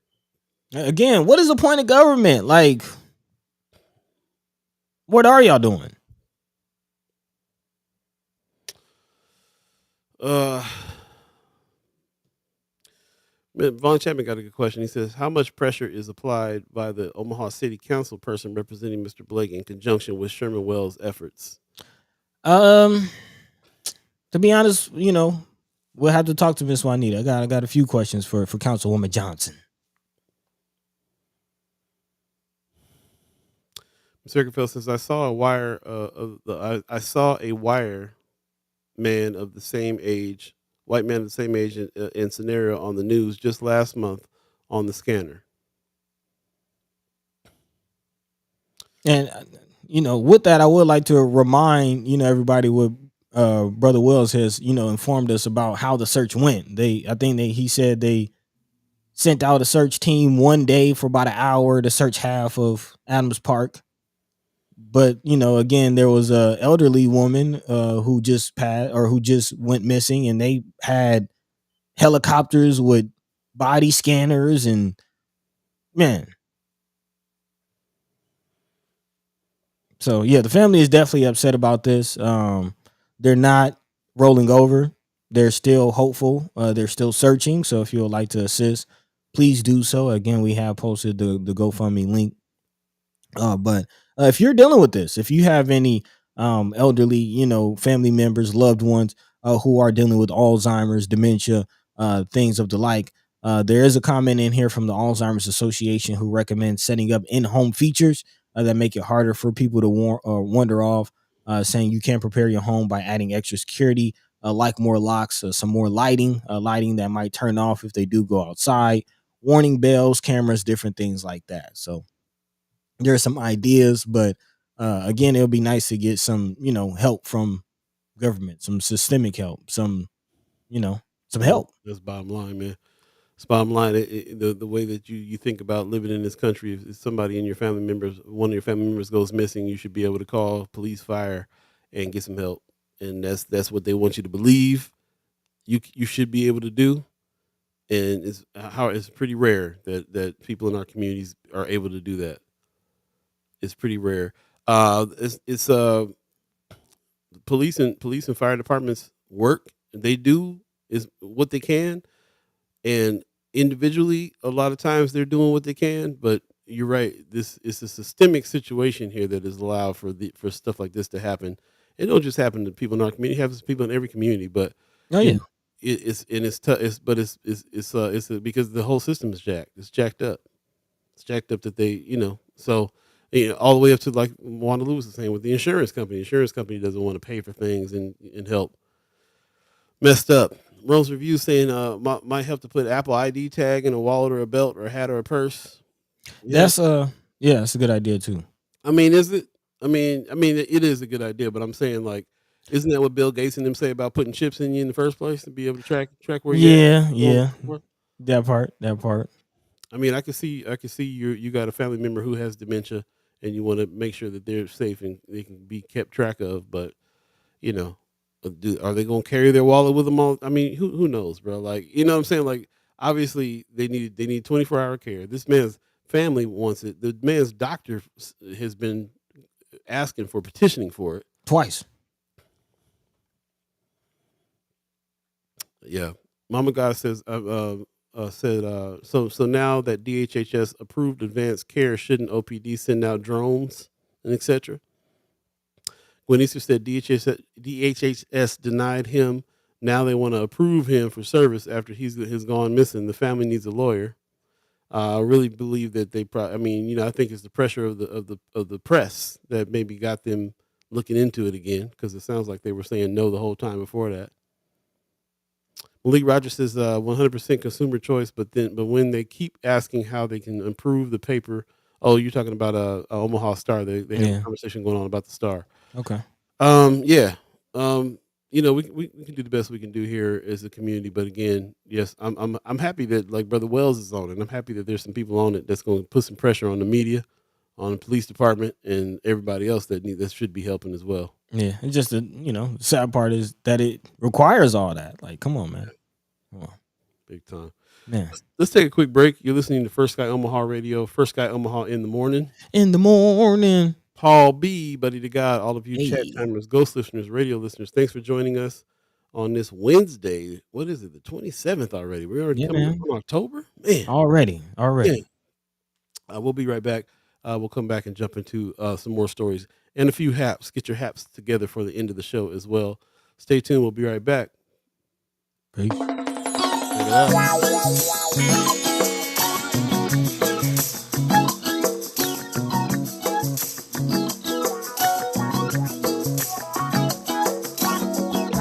Time to get my hustle on. Hustle till the break of dawn. Do whatever makes me strong. Worry about the right and wrong. Time to get my hustle on. Hustle till the break of dawn. Do whatever makes me strong. Worry about the right and wrong. Living in the HIC. Brothers all surrounding me. Ain't no futures here. Just lives full of pain and fear. Time for a different stroke. I'm tired always being broke. Me and just about all my folks. Tired of being without hope. So it's time to get my hustle on. Hustle till the break of dawn. Do whatever makes me strong. Worry about the right and wrong. It's time to get my hustle on. Hustle till the break of dawn. Do whatever makes me strong. Worry about the right and wrong. I'm tired of my raggedy. Welcome back. You're listening to First Sky Omaha Radio, First Sky Omaha in the morning. In the morning. Paul Beeee, Buddi3 Da Gawd. Chat chimers going off today. Yeah, Appreciate man. everybody who's joined into the chat, man. A lot of discussion happening in that chat. If you miss any parts of the show, you can definitely go back and check it out in its entirety on Facebook and YouTube, and definitely check out the chat when you do, because that's where a lot of this good information is, and a lot of great comments and research and everything is happening in here too, and conversations. So very much appreciate everybody that's joined in. The chat chimers are just, you guys are I can't even describe to you how lucky I feel that we have people in this chat. Man. Man. That's what's up. Appreciate it very much, very much. 8:25 right now. We're definitely going to have a haps a little later on. Talk about what's going on coming up this week. Of course, we've been talking about the main hap that's happening today. This big meeting from that Moore is putting together. We'll put it again: oversight, transparency, and accountability. It's definitely something that we need to be talking about in a big way, with a focus on racialized and low-income families and communities. I like the fact that they added that in there. So shout out to everybody that's part of Moore. Kimber Snipes is thinking that we got to be on the board, so we may have to look into this Maybe. organization a little bit more. It's going to be at Fabric Lab today, 2514 North 24th Street at 6 o'clock. So if anybody can make it, cool. I'm going to try to rearrange some things that work so I can try to make it, so we'll see. But thank you for putting us, expecting that we should be here covering this, because I absolutely agree with you on that. We're trying to definitely work out some kind of infrastructure to be able to do such things, because it's very important. This is the important headline of our neighborhoods right here. So definitely show up if you can. It's always good to be there in person. And those of you that are chat chimers that are going with your notebooks, I can't wait to talk to you about it afterwards as well. So thank you very much for that. Moving right along, the chat's going off. I really appreciate everybody that's joined into this chat. Wanda Lewis said that music is so appropriate. It represents many generations lost, where we should go back and pick up from. Man, I appreciate that. I'm feeling that right now. Feeling that track. I appreciate that. Everybody that's big enough to track. Thank you. I mean, I said I need that record. Okay. Yeah, man. Yeah. Appreciate that very much. Young P Funk doing his thing. Man, that was and what tripped me out is I wrote that in the mid '90s. We in the same situation. Nothing's changed. All right. Tired of my raggedy call. Yeah. I had to just change out catalytic converters yesterday. Man. Oh man. Bro. Yeah, man. Dope track. Yeah, we're gonna have to drop that, but it is a kind of a good segue, into the next topics as far as business. You kind of started the show off talking about that. We talk about hustling, talk about business, talking about getting into the bag, if you will. Yeah. And yeah, there's a lot of things that we've been looking at and talking about, especially surrounding LB 1024. But there are other opportunities, other entities, other things out there that we're trying to, also make ourselves aware of. And this Nebraska Business Development Center is definitely one that I haven't heard about. And I don't know if you have heard about it, but I definitely love to talk about it. It seems like they're doing big things. This being reported by the Nebraska Examiner. A rural Nebraska couple who apparently started out selling barn kits have grown a national company that today is helping to build Omaha's first modern mass timber commercial structure. The Timberline Group's custom wood products also are reflected in places ranging from an event barn at Vala's Pumpkin Patch. So if you've ever been to Vala's, you've seen their work, to the practice facility for the San Antonio Spurs pro basketball team. Didn't even know they was doing it that big in Nebraska. But little known, however, is the force behind it. The Nebraska Business Development Center that along the way mentored husband-wife team Julie Gollier and Lynn Dickinson and other budding businesses across the state. Apparently, it's based at the University of Nebraska, Omaha, and was established back in 1977. The Nebraska Business Development Center provides mostly free loan advice and business support, connecting people's to financing sources and specializing in one-on-one guidance to entrepreneurs. According to the center's records, a staff of about 25 full-time consultants and a dozen graduate assistants served an average of about 2,000 clients annually for the past 5 years. So I'm very curious as to why I'm just now hearing about this. Last year alone, with the consultants' advocacy, the center's clients reportedly secured nearly $133 million in government contracts, specifically government contracts, also invested nearly $42 million into their operations and created or saved about 250 jobs. An analysis of by a UNO economist said the center's direct and indirect economic impact to the state in 2022 reached about $343 million. Apparently, November later on this year will mark a turning point for the business. A new executive director takes the helm, and only the third top leadership change for the center, which again has been around since '77. So only the third leadership change tells you a lot. The new leader, Omaha native Dan Curran, who previously worked 3 decades for the Nebraska Department of Economic Development, is replacing Kathy Lang, who is retiring after 7 years at the helm. So again, I'm curious, has anybody ever heard of this organization? Are you familiar, or do you know anybody who has gone through this organization? It seems like they're doing big, good work. But again, not getting the information. Yeah, I mean, I haven't heard of it. I was surprised to read this article this morning. Definitely have not heard about it myself. But I have to admit, I haven't heard about a whole lot of organizations out there. Even though I know there's a ton of them. I mean, you got Small Business Association, everything. There's the whole lot of stuff out there to support small business out there. But and when you're wrapped up in our community, like I was saying earlier, you're kind of trying to navigate the nonprofit world because that's where most of the jobs, most of the programs, most of the things are. And it's a mind, it's a definite shift, man. It's a trip.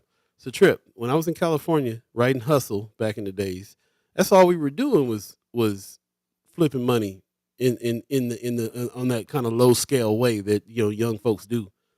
But it wasn't even on my radar that there was like entities and family foundations and stuff that's just giving money for programs. Like it's a totally different mindset.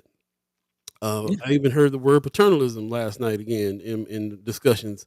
That's what it seems like. It seems like there's a parent-child relationship going on in North Omaha when it comes to these things. One of my favorite things, one of the things that I say all the time is like the only difference between a boy and a man is a boy gets taken care of and a man takes care of. It does the taking care of. And like what if you're getting handed something or are you building something for somebody else to get help. And so I can tell you just from personal experience, it's a totally different mind state. I came in to Malcolm X Memorial Foundation in the Mind and Soul radio situation with I'll take the job. Where's the money coming from? Oh, it's coming from foundations. You guys raised money for this position. Okay. Well, I was told that there was money there for my position for a year. I said, and I went in there real skeptical. Like, okay, well, we'll see what this. I'll test it out for a year and see what's going on with this world here with nonprofit. Of course, that didn't turn out to be the case. That money was gone 2 or 3 months later. Man, and then I had to jump into that nonprofit world. Totally different mindset than the business world that I was kind of raised in. My great grandfather was all about. My grandfather in California was a businessman. You know what I'm saying? All my uncles, everybody in the family is entrepreneurial. So there's so much there that just flipped. It's really interesting what happened, what I'm witnessing in North Omaha. But if you're into business, if you're doing business, I'm sure there's a lot of resources out there like this one. This one. There's got to be, but we have to have some kind of mind shift go on. See, the thing about money is it has to flow. It has to flow. That's why it's called currency. It has to flow. All money is a physical manifestation of energy. So the energy has to move. Work has to be done. People have to get paid for that work. The money has to flow. Money comes and goes, mostly goes, but money comes and goes. It's a current. It's a stream. You have to jump in it. The only issue, well, not the only issue, but one of the biggest issues is it seems like our communities are purposely being kept out of the stream. So I'm very curious as to why this organization, who has been open since 1977. I will say this though, because there is some our communities are getting left out of the stream, but there's also responsibility in our communities to learn these systems as well. They're out there. Yes, I'm not absolving our community. When I hear about other people in other communities that are taking advantage of, just say like let's just say DED money. They they work out that stuff on their own, and they now of course they have a lot of them have organizations big enough to be able to have somebody dedicated to learning the process and applying for the stuff and understanding the language and so on and so forth, which a lot of times our small businesses in our community don't have. But that doesn't absolve us from really like going ahead and figuring out how to take advantage of these situations. So we Hmm. also have to learn it as well. We can't just wait on somebody to show us how to do it or give us that help. But there are organizations that out there that do help. Gwen Easter is asking in the chat, besides SBA, what other organizations help businesses with loans? I'm sure there's a lot of them out there. I'm not aware. I'm learning Hmm. myself as we go on where those are. I see Yeah. Senator Wayne is in the chat. He said, "Man, how Hey. do I get a purple background?" Well, we got you, bro. We'll hook you up. He says, "I agree. Keep grinding." I heard that. Von Chapman says, "If the content of we're still talking about the star. Well, we'll get back to that in a minute." So Tony Johnson says, "So much money available now, and years before, and North Omaha still in need. Get rid of those running these failing North Omaha organizations." I don't even, my mind shift is, I'm shifting in my mind about the organizations, because if I'm not thinking about North Omaha like a nonprofit town, and I'm thinking about what we need to do for profit, the first thing I think of is who's our for profit mentors, who are the leaders in business in North Omaha, Mhm. not the leaders in nonprofit, not the leaders in church. Who are the black leaders in business? If I think about it like that, I don't got so much fire for organizations that are out here making nonprofit dollars, because nonprofit dollars is not the sole answer. I'm sure they would even tell you that it's not the answer to everything that we need in our black community. We Mhm. need business. So what's happening there? Where's the leaders at that are helping us get to the bag in North Omaha? That's what I'm trying to figure out. You mentioned earlier when we brought this up, there's a lot of people out here that are pillars in business that really don't mess with North Omaha like that. There's actually black millionaires and stuff out here that don't really you know what I'm saying? They're not really mentoring, and not, you know what I'm saying? Like, not that we can see, maybe they are, but not that we are noticing in any kind of big way. What I'm noticing in a big way is that we're a nonprofit town. Tony Johnson says so much money available. Uh, oh, we already said that. Rome's review says stop spending community dollars outside the community. That'll help. Yeah, that'll help. Wanda Lewis. Well, first of all, what chat did you put in there? Hmm? Business. I mean, what was the link that you had Link. put in? Yeah. Oh, that link that's the link to the Nebraska Business Development Center, which again is a part of UNO. It's a program of UNO. Sister Gwen Easter asked earlier, what is the number to Nebraska Business Center? So yeah, that's the website. I didn't see the number, but you can check out the website and get the information there. Okay. Cool. Wanda Lewis says Cheryl just sent the link for the more meeting in your email. Can you please post? Yeah, I'll see There if I you can go. grab that. Tony Johnson says they all moved out of Omaha and took talent elsewhere. That's another thing we need to talk about. That a lot Yeah, of people who are yeah. doing it, making it. I mean, I think of the closest success story that I can think of in business is Trishana, who opened Mixins. She opened Mixins in downtown, and has since I just saw she's launching. Yeah, she's out of here. I think She well, just first of all, I think she got another Mixins in Omaha, and then she opened one up in Atlanta, right? yep, just opened one here Yeah. in Atlanta.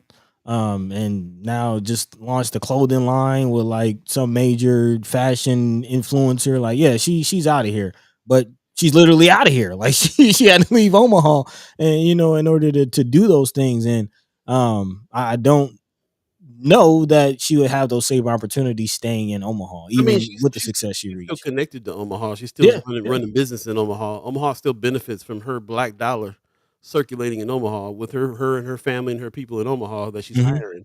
You know what I'm saying? So to me that's a good example. Like that's a business leader in our community right there. You know what I'm saying? Like that's Facts. what we need. Yeah. Von Chapman says, "How do you switch a nonprofit to a for-profit business? That needs to happen." Yeah, Um, that's what we're trying to figure out. yeah. I mean, I guess you would have to dissolve it though. I mean, that there's the Well, nature of the business model and things like I that. think that he's talking about that attitude, the attitude behind that. So, Mm. like with us, it's been a first Sky Omaha journey for us. Yeah. We saw the problems in the nonprofit sector when we were raising money for the Malcolm X Memorial Foundation to run the Mind and Soul program. Immediately jumped out to First Sky Omaha. First Sky Omaha was immediately from the jump was a decision to have it be a for-profit company, and the journey has been this mind shift in how it is that we make that viable. we still sweat equity in right now on this company 3 years later, Yeah. trying to figure out how to make money with a discussion group, with news, with everything that is not making a whole bunch of money right now. And we're finally getting to some answers after we get some support. We talk to some mentors, we talk to some advisors. We're now finally getting to the point where we are ready to be able to say, let's turn this into something that can create jobs and create black media at the same time and so on. So I look at it like that. Like I'm just looking at our own personal journey, Mm-hmm. from that. How do people who've been working in the nonprofit sector for the last 20, 30 years going to get to that point where they can turn things around? We need to have more conversations with Carmen Tapio and other people that are making it happen on the for business side.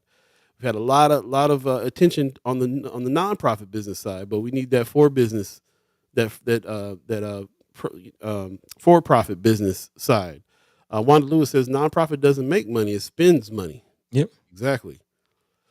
Also, let's see. She says the second local, which location you talking about is closed, Miss Erica Felt. Also, Malik Rogers saying, speaking of Rome's review, saying from day to day, family needs perspective. What percent of my family needs can be filled solely by North Omaha owned business and services? I mean, that's the question about taking that money out of the block. Mm-hmm. What kind of businesses do we have? Again, when people think black business, they think barbershops. You know what I'm saying? Candle soap companies. We need other things besides what. How many? Like, Just wondering, how many dental offices are in North Omaha? How many insurance agencies are in North Omaha? How many? What other services do we need? restaurants, like I said, in the black community, it's restaurants, it's stuff like that. I mean, all necessary things too, but yeah, there's other needs. It's, the majority of your dollars is going outside the black community. Period. Mm-hmm. You're black. Is your landlord black? Is your you know what I'm saying? Is the utilities we use owned by black companies? Like the majority of your dollars go out to if you need a car, we don't buy it from a black owned car company. The majority of your dollars goes to other communities. So what in our community can we build out in order to be able to sustain financial security in the within that ecosystem? Right. What do we need? What businesses do we need? Because that'll tell you what we need, expertise we need, what education we need. That'll tell you what kind of dollars we're looking at. Again, going back to Carmen Tapio, there was a need there that made her start a business that she was able to hire many people for in the tech industry, and is successful enough to now be, moving into other areas and building new facilities and so on and so forth. We need to talk to her more. We definitely do. And I'm also thinking of like Miss Gladys, Big Mamas. Miss Gladys of Big Mama's been doing the thing too for a minute. Right. There's other bit. I mean, like I said, I'm thinking of people like Mike Maroney, who owns OEDC. That's honestly when I made my comment earlier about people who you don't really see. That's kind of one. I hear his name a lot, but I don't see him mentoring people or kind of being that in the community. Not really sure what he's doing, but I do know that we haven't been focusing on business leaders that way. And I'm putting out there, it's time for us to start focusing on business leaders out there. I'm sure he would love to have a conversation and ask him about how he does what he does and what he's doing, and how anybody who's trying to do business can figure it out, can work with him. You know what I'm saying? Like he that's a resource to me. Mm-hmm. But you're right. I think I was kind of thinking of him and a few others that we know that have done big business, but they are not really out here in the community that way as leaders. Although, like I see Brother Maroney everywhere. You know what I'm saying? I see him out there at all these meetings and stuff too. When I'm there, I see him there. So like I said, it's just a matter of changing our mindset on how it is, who it is we even paying attention to, or just the mindset of thinking in terms of not nonprofit, for profit. All right, who are our for profit leaders? What can we learn from that? I think about this is on my mind because we work with Julian Young. You know what I'm saying? And Julian Young has his business advisory business. And he's helping people, like, as a matter of fact, he helped Trishana with Mixon's get to the point where she's opening up other Mixon's. That woman says Mixon's second location was on South 108th. Rockbrook is now closed. Okay. So but the point was that she's opening up franchises, not just in this state but in other states, and Right. that was because she got help by financial institutions, black financial institutions like Julian Young and them. So interesting. Malik Rogers says doctors, not just clinics, full size grocery store, non custom clothing, IT assistants. I like that non custom clothing. You're right, because Hmm. clothing store is another one the black community has, but you buy the majority of your clothes not from a custom shop. Hmm. IT assistants, childcare, credentialed contractors, etc. Man, all of the above. All and then some. Right. So those are all things that are needed. Who has the skills to put those things together in a for-profit situation? Von Chapman says, keep in mind there was once many for-profit businesses in North Omaha, including doctors and dentists. They all left when the meatpacking industry closed. So Mm. again, you got a workforce in North Omaha that was working for North and South Omaha that was working for the meatpacking plants. When those started closing and people didn't have jobs, they couldn't support all the businesses that were up and down 24th Street, like doctors and dentists and so on and so forth. My great grandfather used to tell me about that too, about all the businesses that were in the Deuce. Hmm. Everything was there for your whole life. You know what I'm saying? Your clothes, your repair of your clothes, your food, your music, your entertainment, your everything. So what happens? What happens if that's my problem? Business. How do you support business in these neighborhoods? That's the point too. Well, first you have to have a workforce. First, you got to have people that can afford to go to businesses, and businesses will start to thrive in areas like that if you can do that. It's tough. Wanda Lewis says constructions, bank, large corporations bringing jobs, food establishments, retail, affordable living. We can go on and on about the businesses that is needed Hmm. in the But black that's community. That's the question. Where does the workforce to that? And really, big shout out to Brother Von Chapman. That's kind of his. Anytime we have a conversation about development, investment, community growth, that's his main question. Like where is the workforce? Where is the bottom line that's going to support these businesses? Where is that going to come from? Um, that's a good question. Very good question. Out the top of my head right now, I don't know. Very, very good. I'm glad that we're here with this. Brother Knight says integration happened and some black people ran towards the white picket fence. Yeah, It's true too. it's true. Marlon Harrison in the chat, good morning, says, I know black businesses that are moving out west. My mom's cousin owns a nail shop in West Roads Mall. Okay. A lot of businesses that are moving to where they can make money because again, where's the workforce in North and South Omaha that can support such things? They don't build malls and then houses around it. There's houses around it. There's people living in the area, and there's so many people living in the area making money. It makes sense for them to put a business there. It doesn't happen like that very often in our community. Actually, that just reminded me of the conversation we had. Remember, we were doing the land bank story, and we had talked to that developer who's currently still on the board of the land bank about development, about what are better land uses was I think was the topic of conversation. Like the land bank owns so much land. How is it being used? What is it being used for? And the whole issue of a grocery store came up, and he kind of pointed that out as well. Like, how can a Walmart or how can a business be supported in these areas? Mm. Ben Gray said that he was responsible for helping put that Walmart on Ames Street. Mm-hmm. Again, it's still there. It's still open. Yeah. It is a place that people definitely go. It is surrounded by communities. It's still there. I guess they were providing jobs for a while, and things got hectic during COVID, like everywhere. But again, it's a national company. How can you compete with that if you're a mom and pop shop? Yeah. Is it needed? I mean, it was something that was obviously needed in the black community to have it there. The Yeah. Walmart, I mean, that's always it. Before that, it was a baker's. So it's been a right? grocery store for a while. Very true. I'm seeing I finally got that email that Miss Wanda Luce was talking about. This is registered link I'm putting in the chat right now to register for the More event tonight, 6 o'clock.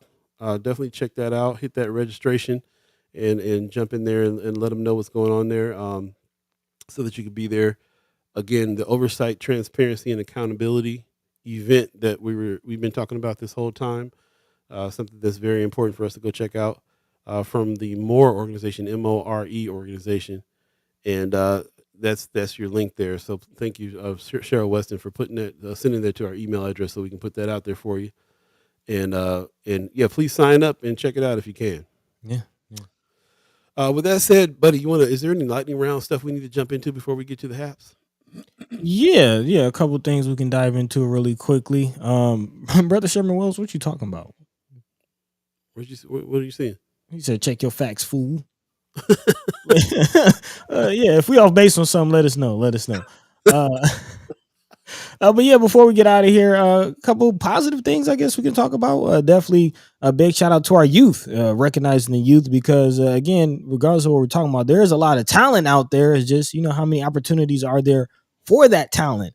But again, there was just a batch of youth in the community that were recognized in the 20 for 20, or excuse me, 20 under 20 event that was recently held. And Channel 3 is recognizing specifically a youth in the community, Mr. Noah Dagba, who was born in Omaha but spent a lot of his childhood with his grandparents in West Africa, where he discovered his love of architecture. And now the 17-year-old is being recognized as a part of the 20 under 20 event, recognizing young people in the community who are doing good work and going above and beyond in the community. Dagba says that or excuse me. Yes, he says, I just like helping people. All of that combined together basically is community development, again, beyond his architectural interest. Apparently, he has an interest for cooking. He's also director of production and lighting at his church and designs his own shoes. So, again, a lot of talent, and all of that can be turned into businesses. All of that can be turned into a business. So, again, a lot of talent for our youth. But what opportunities are out there for them to turn those talents into a future?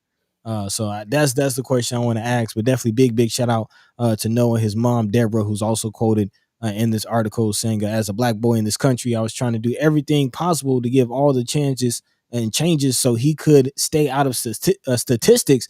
I probably did something good." Talking about his mom and the pride she has in her son being recognized, as you see young Noah right there, man. So. Again, big shout out to our youth, and that's really the center of this conversation. What opportunities are they being provided? What again, going back to what I asked our brother Kasim on Monday, what other things do the youth have to do? They we talk about the violence in the streets and what the youth are doing in the streets. What other avenues are they being given? And it's not just the youth, like Tony Johnson said. Look at connection of his mother helps understand why this is possible. Yeah, families. We need family support in order for you to get young folks to get where they're getting. Young Noah looked like he's already getting fitted for the big suits. Man. looking clean. Also, just real quick, he also got recognized by Magic Johnson, who was recently here for his work as well. So gaining the right attention as well. So yeah, big shout out to brother Noah and his family. But I'm sorry, go ahead. I was gonna move to the next article. You got something else on that real quick? I'm just gonna jump in the chat real quick because Von Chapman says that Walmart was planned in that area long before Ben Gray made his political statement. Check your facts, fool, was a Ben Gray statement. Oh. I just told you what the brother said. Yeah. That he said he was responsible for that. And my point was more about whether or not that was something for the neighborhood. So. Malie Rogers says, no slight on small business. Own a couple of myself, but hiring ability is small compared to what industry-based job could do. Why are we putting the survival and growth of North Omaha on small business? I think it's not going to be.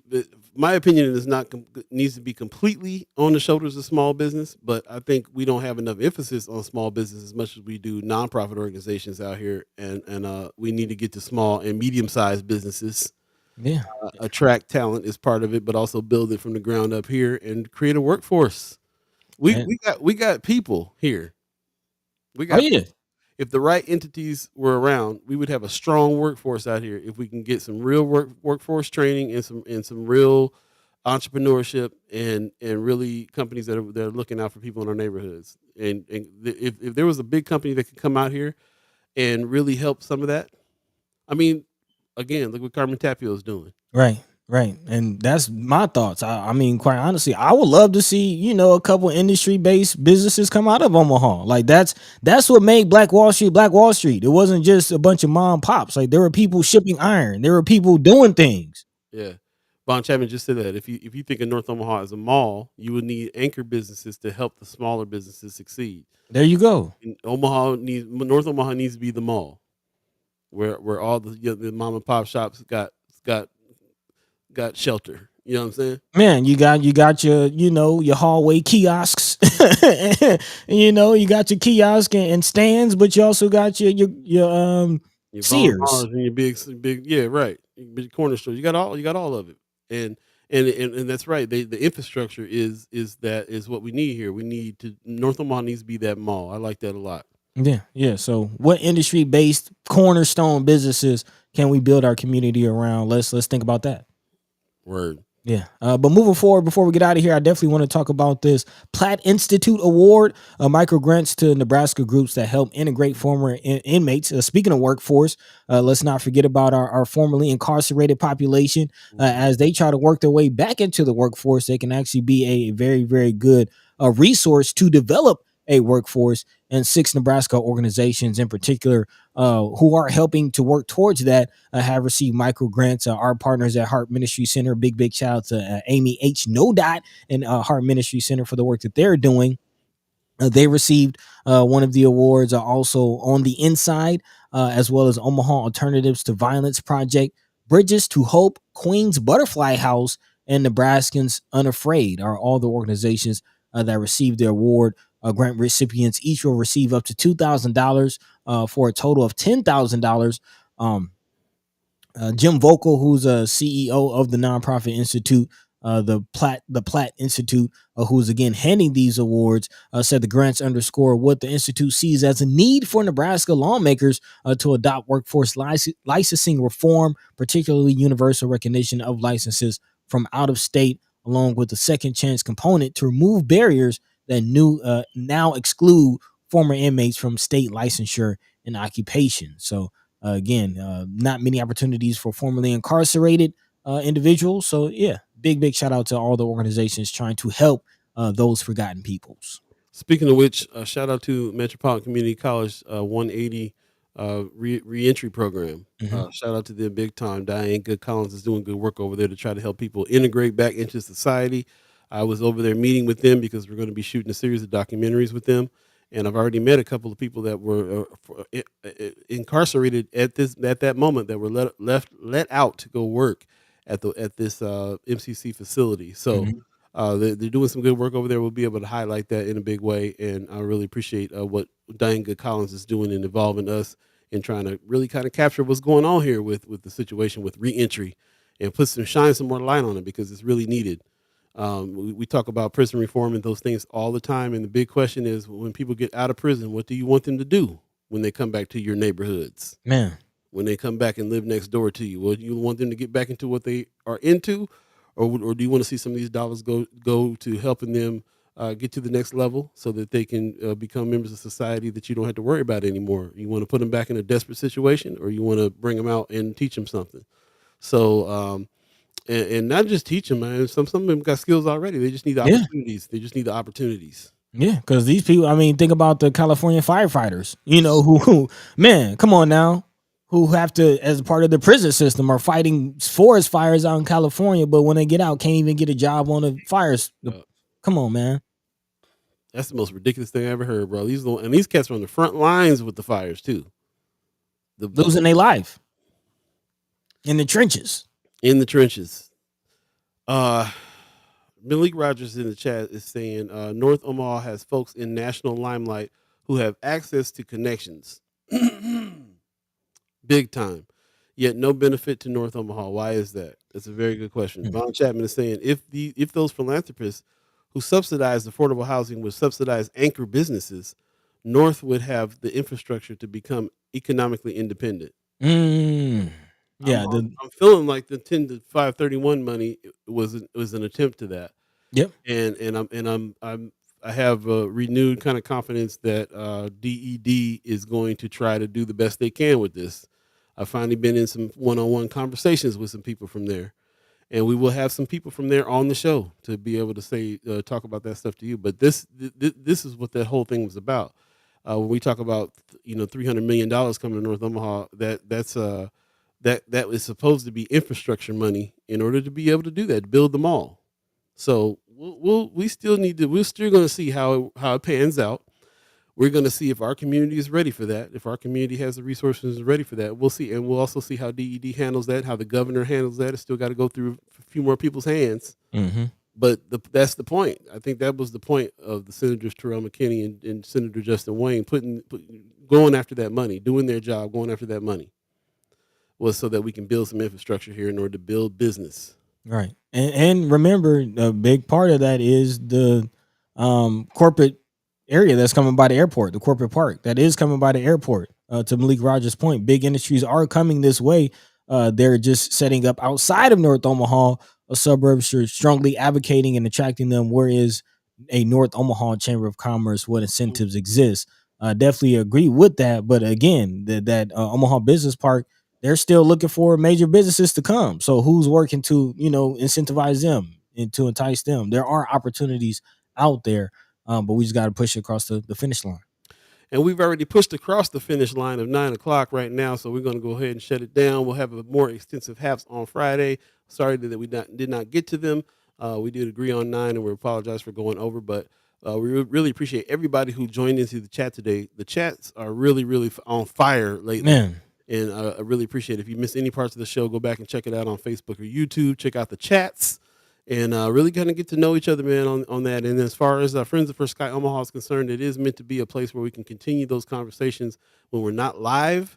So if you can help us moderate some of that as well and give us some more suggestions on how it is you think that should be run so we can get the maximum amount of conversation happening there, definitely open to hear that. So really appreciate everybody that's joining us today.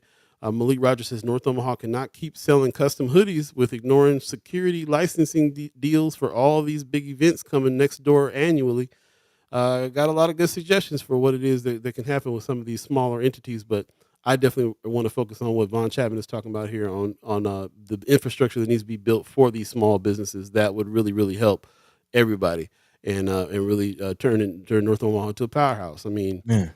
It really could be. There's people, there's the numbers, there's a workforce, there's talent, there's all kinds of stuff going on in North Omaha, and there's need.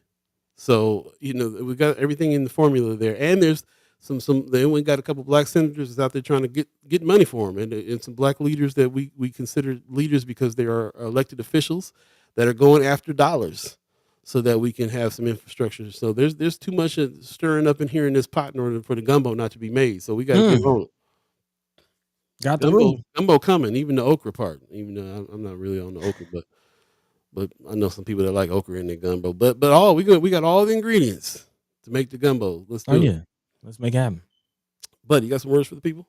Man, big shout out to the chat, man. Like you said, chat went off today. A lot of great input, a lot of great comments, a lot of great questions. We thank you. We love you as always. Continue the conversation, man. Not just here on First Sky, but talk to friends, family. Tell them about First Sky. Tell them to come through. But even if they don't, continue the conversation with them because all of this impacts all of us in many ways, man. So again, let's continue the conversation. Conversation rules the nation. Tell a friend and tell a friend. Check us out, same time, same place, Monday, Wednesday, and Friday, right here on First Sky Omaha in the morning.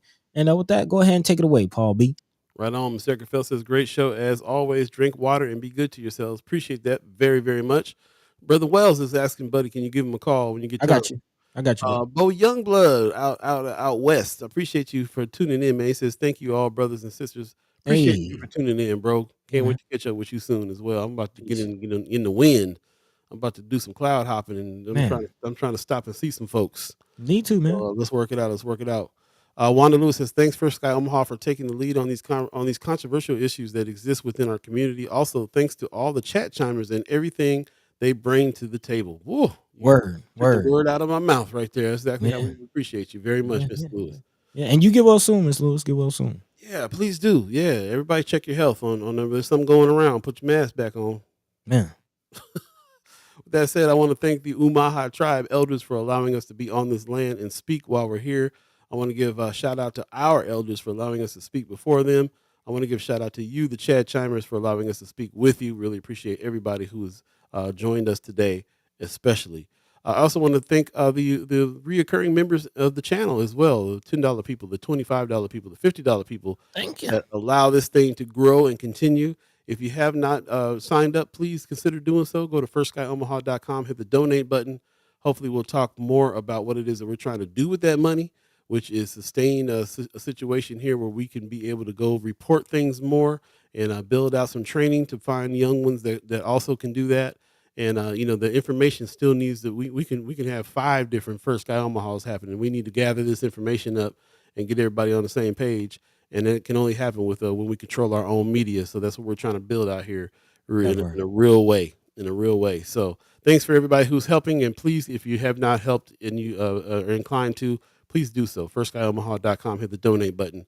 With that said, we'll have an extensive HAPS on Friday. And I believe a special guest will be on Friday as well. So stay tuned for that news. And also don't forget about Content Creators Camp that's happening Saturday. I'll be your instructor over at the Elevator Spaces. And if you don't know where that is, check your email today. I'm going to send out an email address. If you haven't registered yet for that email, then please go to Friends of First Sky Omaha and hit that link and register for that as well. And then, yeah, we'll see you there. And we'll talk more about what we got going on as far as future trainings are concerned and all that good stuff. So hope to see you there. And if you haven't registered, just show up. You know where we're at, Elevator Spaces. You can hit me up directly as well. I can let you know where we're at. It'll be 10 o'clock Saturday morning. So let's get on it. Again, we appreciate everybody that's joined us today, and we're going to just say have a good day. It's supposed to be beautiful weather today, so take advantage of that. And take care of yourselves. We'll see you Friday. Peace. By the way, Vanglorious. This is protected by the red